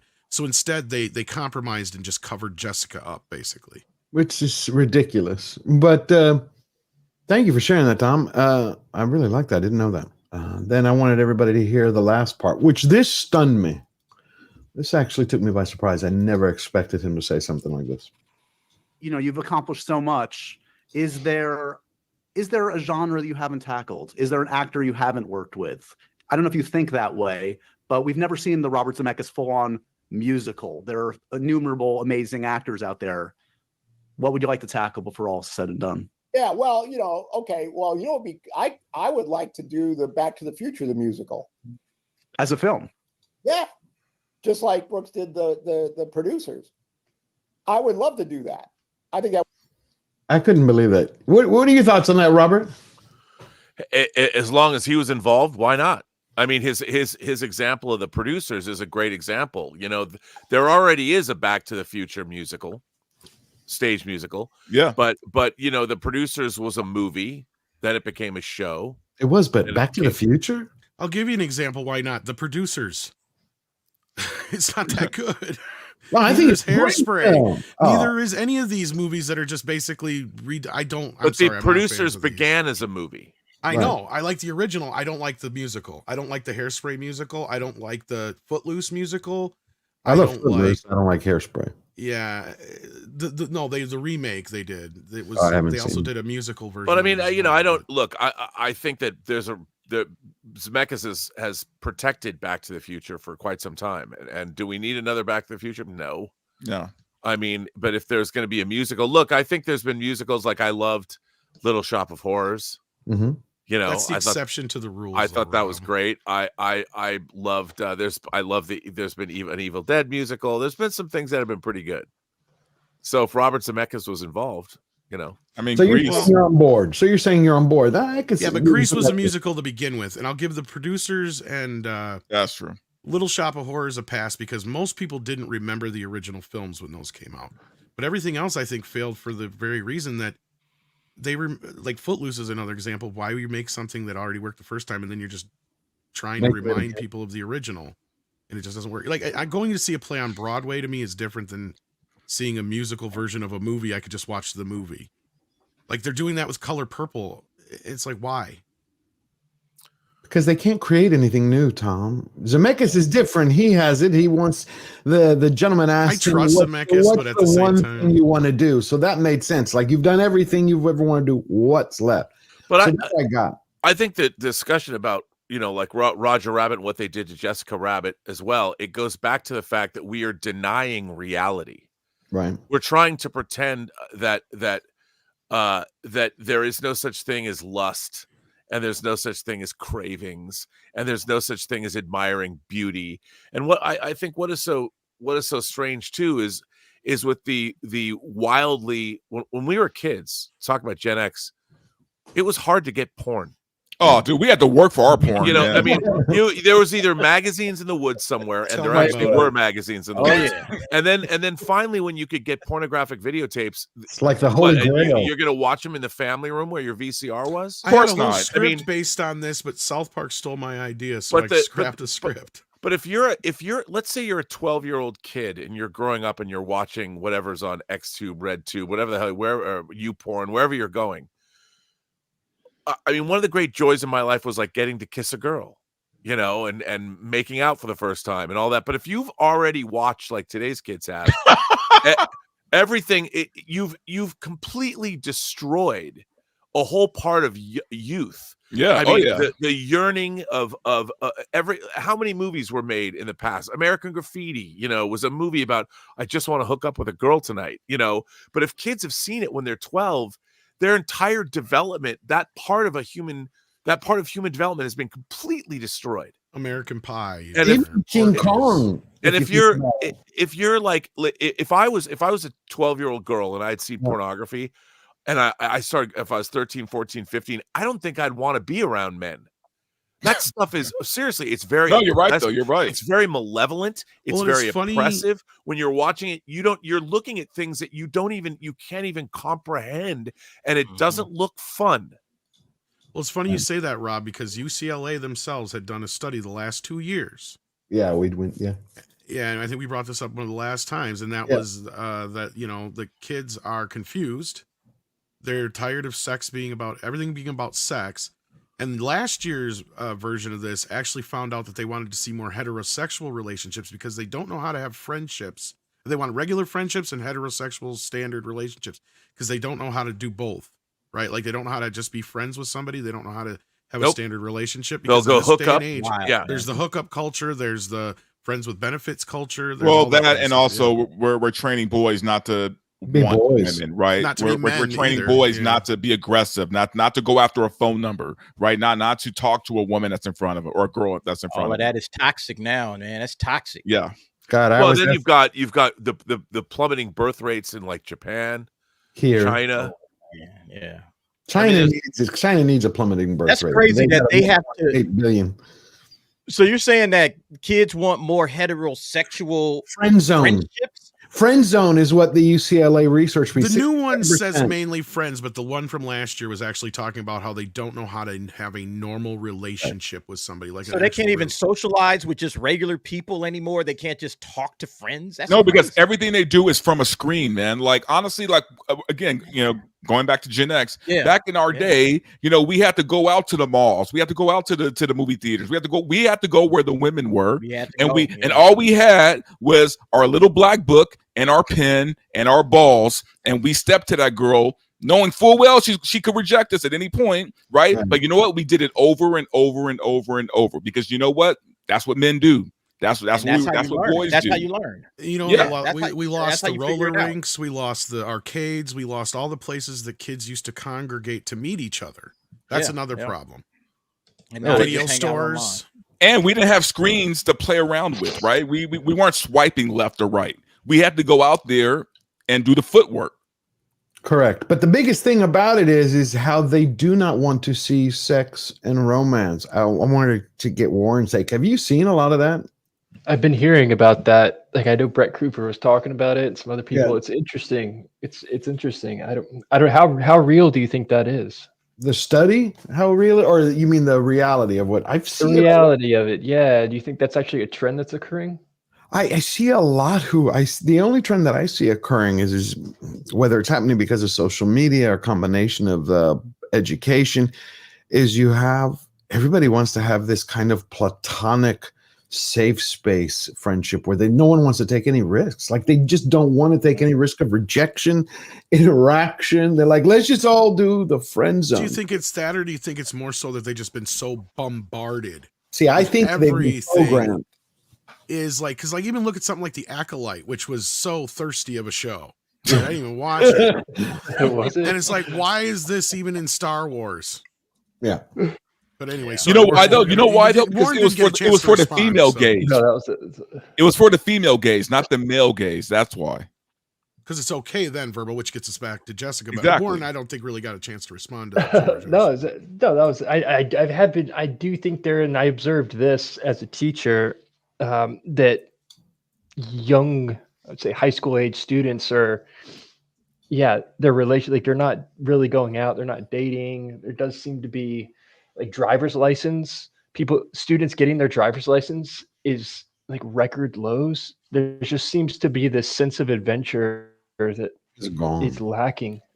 That was part of the reason to get a driver's license. So you had a place to hook up. You couldn't Exactly. go That was incentive for a woman to date you at the time. Yeah. Yeah, your car. That was everything. You're like, yeah, here's my castle, my car. We can go anywhere, do anything. Your car was freedom, man. Well, the funny thing is that the exact opposite, like Warren was saying, is true.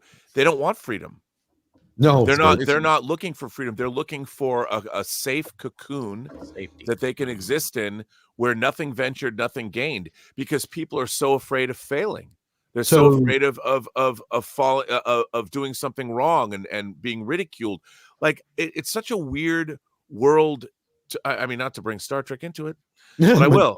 I mean, the one lesson I learned, I think that was most drilled into me since I was 5 years old, was to boldly go.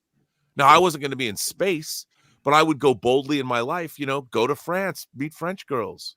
That was what you wanted to do. You wanted to boldly go. Nobody wants to go anywhere anymore. Into some tight spaces anyway. Yeah.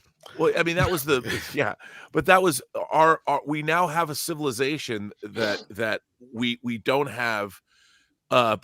There's a malevolence now that I think didn't exist in the youth of America. A malevolence toward one another that is combined with a lack of respect for other people. Their respect differences. That it's a very strange world. Our youth has been completely disrupted by social media, and not in a good way. And although there's a lot of creativity on social media too. There's a lot of really interesting creators doing amazing stuff on TikTok, on Instagram. A lot of people who are doing really creative things, and I don't want to put it all down because it's just it's still happening in the virtual world as opposed to happening. The creativity in the real world is suffering. At the end of the day, it's not their fault. It's the parents, correct, partially, and it's also the social media thing and the schools. Let's be honest. And I mean, Warren can probably speak more to that as far as like. I mean, the colleges anymore in the last decade have become more indoctrination seminars than they are an actual class. It feels like. I mean, I don't know. I mean, that's the problem. Yeah. I think more is that these kids don't know how to live a normal life. School. That's because boys are being taught they shouldn't be boys anymore. They're being taught that they shouldn't want to be like men.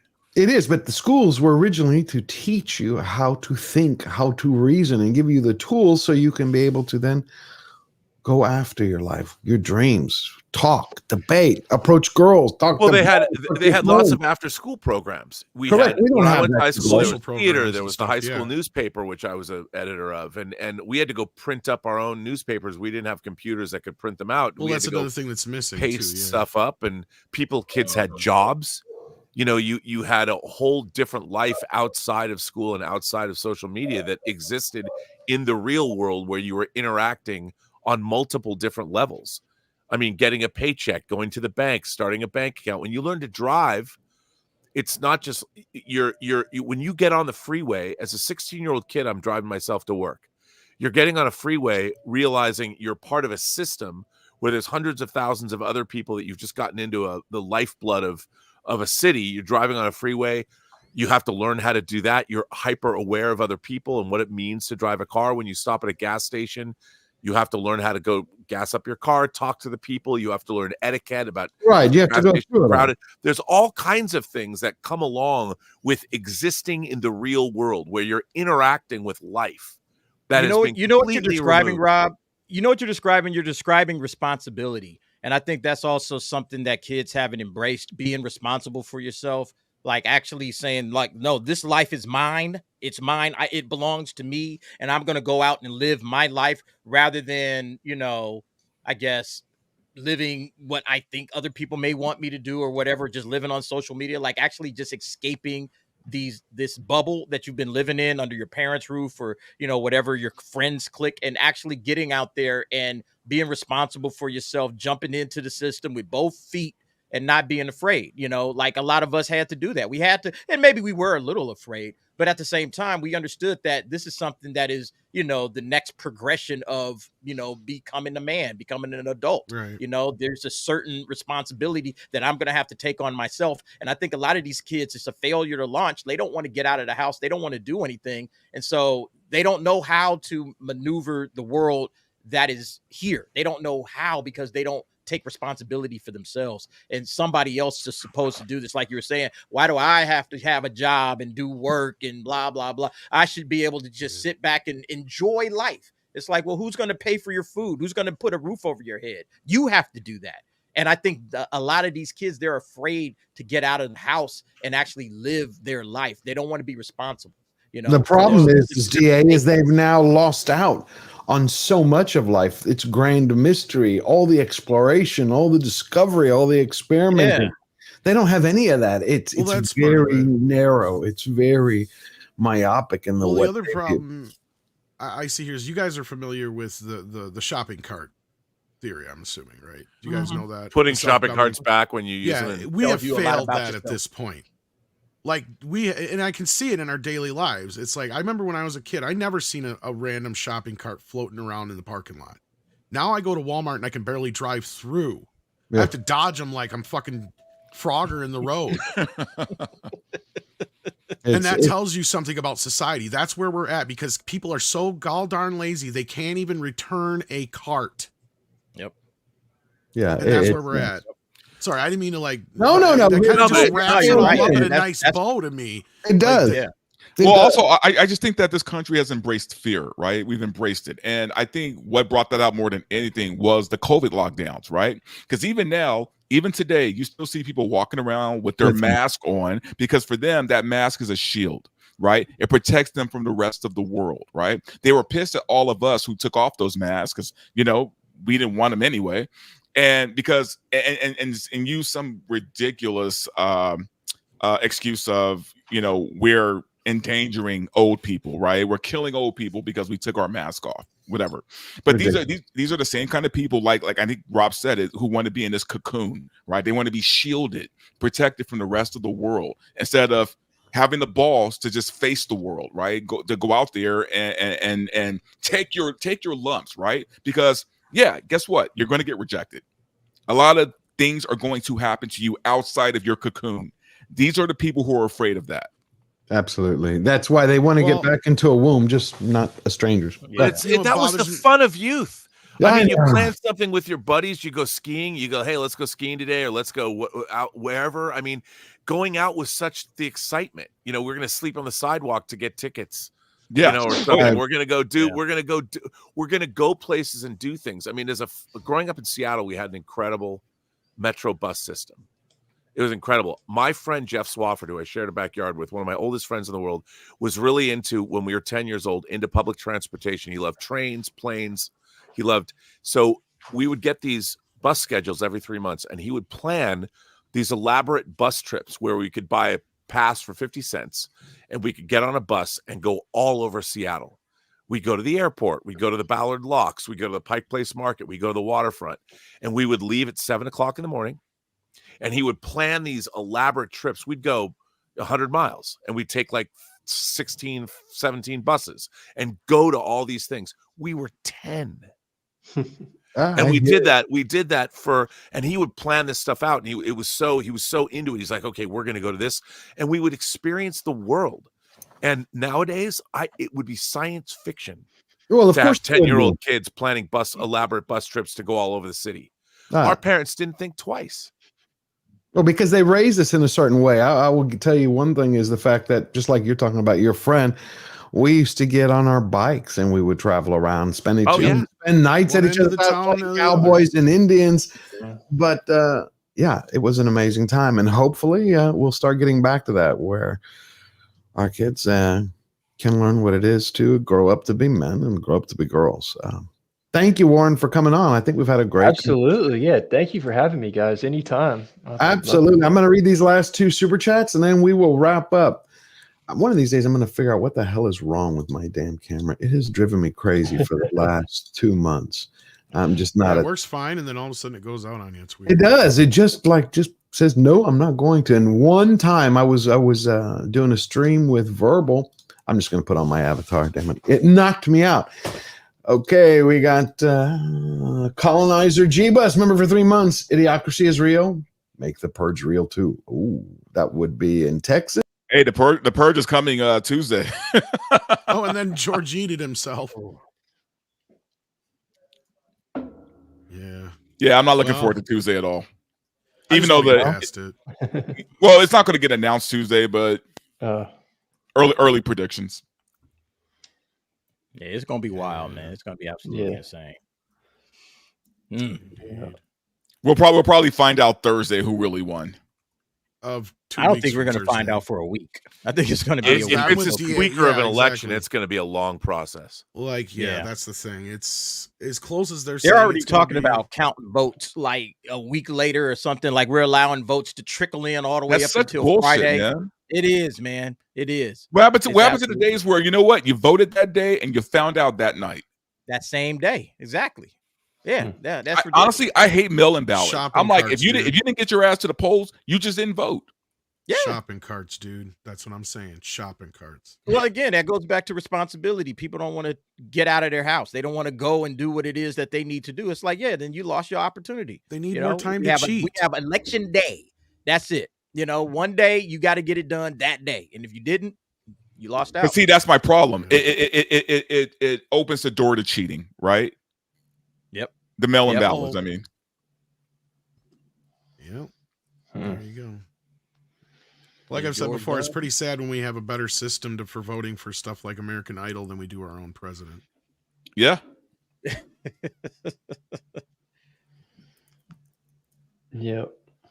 That is true, Our boss has gotten yeeted. We don't know what to do, kids. It's like none of us are professionals at all. Anyway, man, our talk tomorrow should be interesting for Agatha. So I got a lot to say about that show. Olaf, is there any more things in the back here we can read for that you can do? There's one more super chat. I was gonna say we could maybe do that one if he can bring it up. I don't know if he can. I don't know. Yeah, maybe Olaf can't bring it up. That's what I was curious about. Yeah. Oh, there's George. Hey, he's back. Welcome back to your show. Yeah, welcome back to your own show. Yeah, I know. I don't know what that. This is the second time in a year it's done that. Sorry about that, everybody. Okay, so we had Idiocracy is real. Make the Purge real too. Thank you, Colonizer Jeebus. One of these days. I can't believe it. This camera is driving me nuts. But if that happened in Texas, I think it would be done in probably about 4 hours with as many guns as there are here. It would be interesting. And then we also have Dragon Master $5. Communism kills talent, skill, and motivation and replaces it with laziness, stupidity, and intolerance. Yep. Yeah, and that's the problem is most of these people that are preaching communism have no idea. They're already lazy and no intolerant. Yeah. They don't even need communism to get them there. Right? There's that too. Yep. It's sad where we've gotten. Well, thank you everybody for coming. We're gonna go around the table. Okay, DA, what do you have coming up this week? I know we didn't talk about Penguin today. We'll talk about that next week. But last week's episode, killer. Man, beautiful episode, man. Yeah, I'm looking forward to tonight's episode. And then I'll be going live after on the DA's office, and we'll just be talking like we always do about entertainment. So yeah, guys, come and check me out on my channel, Derek Anderson, the DA. So yeah, it should be a lot of fun. Looking forward to it. And thanks for having me on once again, George. Always a pleasure. Always love having you on. Thank you, my friend. And Verbal. Yeah, you guys can find me at Verbal Riot on YouTube, Rumble, and X, and do my shows on Thursdays, 6 p.m. You can also find me on Film Threat Versus tomorrow at 1 o'clock. Yeah, 1 o'clock PST. PST, that's good. Tom, you got anything special coming up for Midnight's Edge or Midnight's Edge After Dark or Midnight's Edge Espanol or Midnight's Edge? Tons of things, I'm sure. We just dropped a video this morning. I'm sure we have the morning show tomorrow. Retro Blasting is supposed to join us. Other than that, if you could share this video link I got in the background here. Okay. I already have casted whenever you bring it up. It's in the back. I'm sharing it. Where is it? The bear? There. Yeah. Yeah, I casted the bear for Shogun and the Bear. Here you go. I think I found my kung fu bear.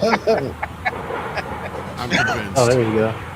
This guy is going to be a What star. the hell? Wow. He's going to kick some ass. Is that Cocaine Bear's cousin? That's Shogun and the Bear, the Kung Fu Bear. I'm really surprised they haven't remade Smokey and the Bandit. Don't give them any ideas. I mean, Fast and the Furious is almost that. Like it's kind At of this point, yeah. Or Cannonball Run, because we didn't get to it, but I couldn't believe Tom Cruise is going to do a sequel to Days of Thunder. Yeah, I'm not. I said that was the more logical thing than trying to do a Top Gun 3 already. If you're going to do that, but I want to see the space movie, that one he's working on with Musk. They've been working on since 2020, where he's actually going to go to space to save the world or something. Yeah, you haven't budget for the new Mission Impossible though. 400 million before marketing. 400 million. What? Jeez. 400 million. Mission Impossible 8 comes out. What's it? June next year. Yeah, it's supposed to have the first trailer or teaser for it in 2 weeks. But the problem is they removed the part 1 and part 2. Yeah, it's no longer Dead Reckoning Part 2. None of that makes sense. I'm like, It should have been part 2. Neither one of them have anything to do with the other. Like they're thinking, oh, it failed because of that. It's like, no, it failed because it was just the timing of it, man. Why did it fail? I liked it. I think a few reasons. Go ahead, Robert. What do you think? I just think it wasn't very good. The plot think doesn't that's hold together. part It was like made up. Fallout was great. Oh yeah. But Dead Reckoning, I love the Mission Impossible movies. I even did a rewatch of all of them leading up to the film. That movie's nonsensical. It's nonsensical. And like Chris McQuarrie will admit it, he was writing it as he went along. Like they did the other Mission Impossible movies. That's part of the problem. I mean, yes, they're better quality than the Transformer films, but they have the same problem as the Transformer films, and that is you explain the plot to anybody of any one of them, and without getting into express details, and they're all the same movie. They have the same basic kind of plot to them, and that's the audience has seen it. And when you show the major stunt in every trailer, that's a problem. That is and a problem. Yeah. And they also came up against things at that time that were like, I think a lot of the audience, Oppenheimer and Sound of Freedom and stuff really I forgot about pulled a lot of that audience away from that. And a lot of folks are just like, I've seen this already 1,000,000 times over. So wouldn't you think it'd be good counter programming though? Because Oppenheimer and Barbie had one kind of like quasi. Like I said, I think Sound of Freedom was taking a lot of that audience away. I think a lot of the audience that would normally have gone and made Mission Impossible the $1 billion, because that's what makes these movies big, right? Like when a movie hits $1 billion, it's because not just we are seeing it, it's because our parents are seeing it, their friends are seeing it, people who normally don't get off their ass and go see a movie are seeing it. That's why they do so well. And a lot of that audience was the one going to see Sound of Freedom instead. Not all of them, but like that was a large chunk of that audience. So they opted to see that instead because they'd seen Mission Impossible 20 times over. Or the other big part of that audience is like, I'm going to go see this Oppenheimer thing. Because that's the other thing is, you got there was too much going on at that time to really makes sense. It was the worst timing for it. And if you ever notice the history of the Mission Impossible films, he can only get away with doing like 1 or 2 before they start going, and then he has to take like a little break. Gotcha. If you haven't noticed, I think this should probably be his last one though. No.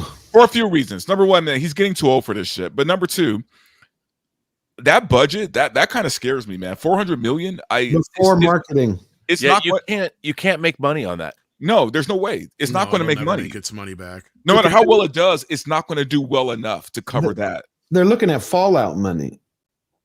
That's what they were looking at. Did they really spend it on that though, or is that It just says 400. It says 400 million. It says 400 million. Because they filmed both movies at the same time, plus they had all the stops and starts.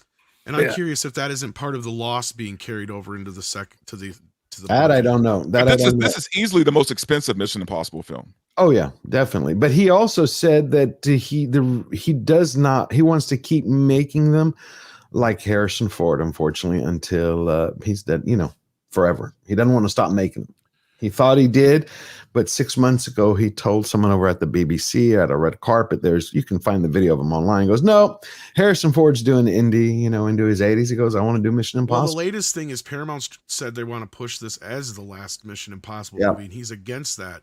Yep. And I'd say go with him because if Skydance is still going to take over Paramount, I'm pretty sure Skydance is going to continue to want to make Mission Impossible. For me, the easiest fix is I say push it as the last one, but what they can do is bring it back, but have him be the guy training the new guy. Yes. The new guy who's going to take his place. Well, that was what the last time was supposed to be with Jeremy Renner, and then Tom changed his mind then too. He becomes Jim Phelps. Yeah, he doesn't want to give it up, but that's the reality. When you listen to that video, he said, "No, I want to do it as long as No, possible." it needs to be a younger, up and coming actor, and that needs to be the guy taking the torch. I guess he could give it to his son. Doesn't he have a son as well, or is it just a daughter? No, he's got his adoptive kids. Yeah, yeah. All right, Robert, what are you doing for this upcoming week? Warrior. I'm just trying to finish up our audio drama, which I've mixed the first 2 episodes, an hour's worth. I've still got 8 more to go, but I'm working on True Noir, which is an audio drama that is fully immersive. It's like a movie. I'm trying to approach audio dramas as different, and it has Michael Rosenbaum plays Nathan Heller, Katie Sackhoff is in it, Bill Sadler's in it, David Strathairn's in it. It's an all-star cast of great character actors. And it's based on Max Allan Collins' novel True Detective, which we couldn't use that title, but it's set in 1932 and 1933, and it's a 7-hour, fully immersive, 10-chapter audio drama that we will be dropping in a week. I've been working on it for the better part of a year now, and I'm really happy with it. If you like noir stories and you like audio dramas, it's not like a book on tape, and it's not like a standard audio drama. It's like you're listening to a movie without a picture. Right, it's beautiful. By everything that you've told me and what I was listening to, that short that you put out, I cannot wait. Everybody, get excited for True Noir. It's really cool. Jim Alaska, it's going to be phenomenal, my friend. And Warren, again, thank you for coming. Do you have anything you want to share with everybody? Something you want? Good luck with the election on Tuesday. I'll be thinking about you guys. I hope that there's no apocalypse or any world-changing events. I've been seeing these crazy videos on YouTube, like prepping for the election and like fill up your gas tank, pay your bills in case the power goes out. And they're like, what? Fingers crossed. None of that. It's nuts. Buy water and canned goods. Oh no, you hear about it everywhere. I've had family members that they're like, do I have enough gas? Do I have enough food? I'm like, we're in Texas. If anything happens, we're going to be fine. But yeah. Well, you have to remember that we're all Americans. Yes. I would hope that we all believe in the Constitution, the Bill of Rights. You know, our nation is still the greatest nation in the world. And there's a reason why so many people want to come here. And I think after this election, if we can all get back to one, respecting one another, our diverse opinions, and let's get back to the core values of what our founding fathers hoped this country would become. And remember, when they established this country, it was iterative. They knew that's why there's amendments to the Constitution. We are supposed to grow and we are supposed to change, but we have to do it together, regardless of your political affiliation or regardless of what you believe. Vote your conscience, vote your heart, vote in state and, most important, local elections, the ones that directly affect you, and the presidential election. And let's get back to being Americans, our nation, and going back to the core values of what our founding fathers hoped America would become. The great melting pot, which means you need ingredients from everybody. Yep, melting pot, not a multicultural mess. Melting pot, where everybody comes together to be an American. Everybody's an ingredient that makes the pot good. Yep, that's why it worked so well for over 200 years, because we all agreed on the idea of it, just how to get there sometime. No, I've told people this. I 6 months ago, my car, I have a Prius, judge me if you want, and the tire blew out, and there is no spare tire in a Prius. I can change the spare tire in 4 minutes, but I was sitting by the side of the road getting roadside assistance and getting a tow. And when I was sitting there, I swear to God, 5 or 6 people stopped. It was nighttime, rolled down their windows and asked if I needed help. That's America, man. Yep, that is. You know, for all the stuff, there were 6 strangers that I didn't know, saw that my tire was blown out. Can I help you, sir? Old, young, supposed to be. Different colors. It's still there. We still have it here, and we shouldn't forget that. It's how it's supposed to be. Let me show you. Since you said that, I want to share something. This video excited the hell out of me while we're leaving. I don't know if you've seen it. Oh, yeah, this is great. All right, so we have my baby opening up his first check. He says it's going to be $200. 200 and something. So here we go. What we looking at here? I'm trying to be careful with it. That's not the shirt you wore to work. No, I was wrong about that. Oh. They gave me another one, so now I got 3 of these. Mhm. So you weren't allowed to wear the t-shirt? No, I wasn't allowed to do that. Oh. Let's see what this is.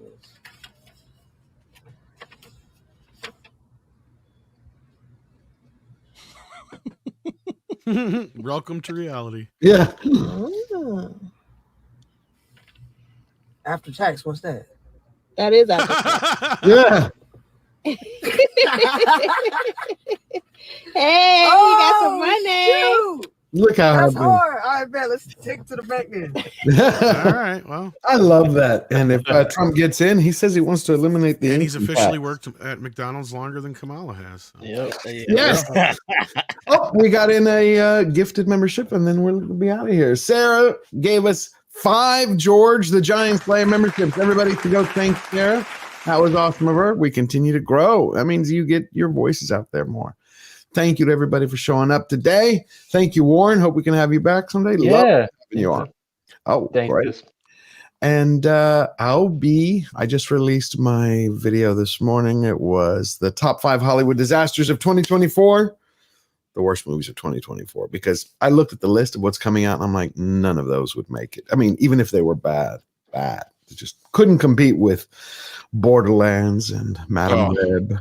Joker. Well, for me, Joker. I know Rob loved it, but for me, I thought it was a beautifully shot, frustrating mess, but beautifully shot. And The Crow for me was the worst. I didn't love it. I just want to point out I didn't love it. I respect it. I think it's amazing that a movie that would least appeal to its audience got made.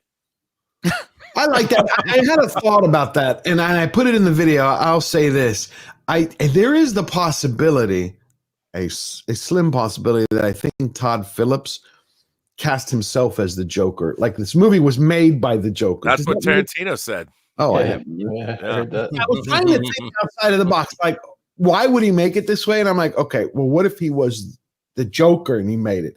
Kind of like screw the studio, screw the fans, screw DC. Like, because I couldn't figure out any other reason. I mean, it's the only thing that makes James sense. Gunn now. That's What the is it? problem. I said What now is he it? probably just screwed James Gunn now, though. That's the problem. Why? Because the momentum going into the next year with superhero films is not good. Like, that's the thing.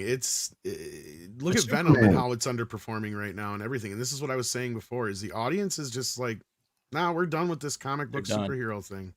But you don't think Daredevil Born Again is going to turn that around? Supposedly that's the MCU's like big. Nobody watches Disney Plus, dude, in the grand scheme of things. That's what I'm trying to tell people is like, I don't think so, but at the same time, I think they'll watch Daredevil. They might, but I don't think it's going to get more than 4 All or I 5 can say million is viewers. don't count Superman out. No, I don't want to, count Robert. it I out. know. I hope. Trust me. I want a good Superman movie. I've been wanting a good Superman movie since Superman Returns, brother, and you know that. Yeah, I know. And at this point, I'm just like scared as shit because I'm like looking at this going, the way we're leading into this, unless you got a Deadpool and a Wolverine right now or something like that, the audience is not trusting superhero films. And comic Well, book and movies. Captain America, unfortunately, Brave New World is not going It's to gonna change kill it. it. No, none of those films are going to help. It's That's the other going problem. to hurt. It's going to hurt it. It's going to hurt it. Well, all That right. trailer is going to be huge. As long as the trailer is good, I think that's going to change That's Superman's going to help, fortune. hopefully. Yeah. Do you think, Robert, they're going to wait till Super Bowl to drop something? Do you think that's the plan? They for said Warner Brothers? Christmas. I think it's going to be in Yeah, I front of heard. Wicked. Wicked, yeah. Well, Wicked's a universal picture, but yeah, you're probably right. Wait a minute. Something I along thought those lines. Isn't it coming out at Christmas, the trailer? I heard That's Christmas the as rumor. well. There's rumors between Christmas and Super Bowl. I'm seeing Wicked this week. I can't wait to see it. I'm looking forward to it. I love the and seeing Just him in make the sure you theater. see Cynthia. Yes, make sure you see Cynthia. Don't erase her. Do not erase her. She's hot though. I mean, I can't say that. She's She a hot doesn't play- mess, that's for She sure. doesn't play for the team, but she's I'd love to meet her. All righty there. Well, now we know what Rob likes. I like everybody. You like everybody. Well, hey, that's your thing. That's very No, good. Rob's very open-minded. Yeah. I'm not always open-minded. And I am jealous of your sweatshirt, by the way. I can dig it. You can get this. This comes with go to the website don't where want the thing is, and they have all different swag. But it says Warriors, not Not the Warriors. I should say the Warriors, not Warriors. But it's because it's promoting the concept album, not. Alrighty. It was all wonderful for you to be here. Chat, you're amazing. All your support. Please thank Lord Thoth, Eric K, the king of the mods. Everybody here has been beautiful. To stay true to yourself and win every battle, you know what you have to do. You have to remember that we never bow down. We never bend the knee. Always forward. Have a beautiful week. Hope you're all safe, you and your families, for the election. See you on the other side. Bye-bye.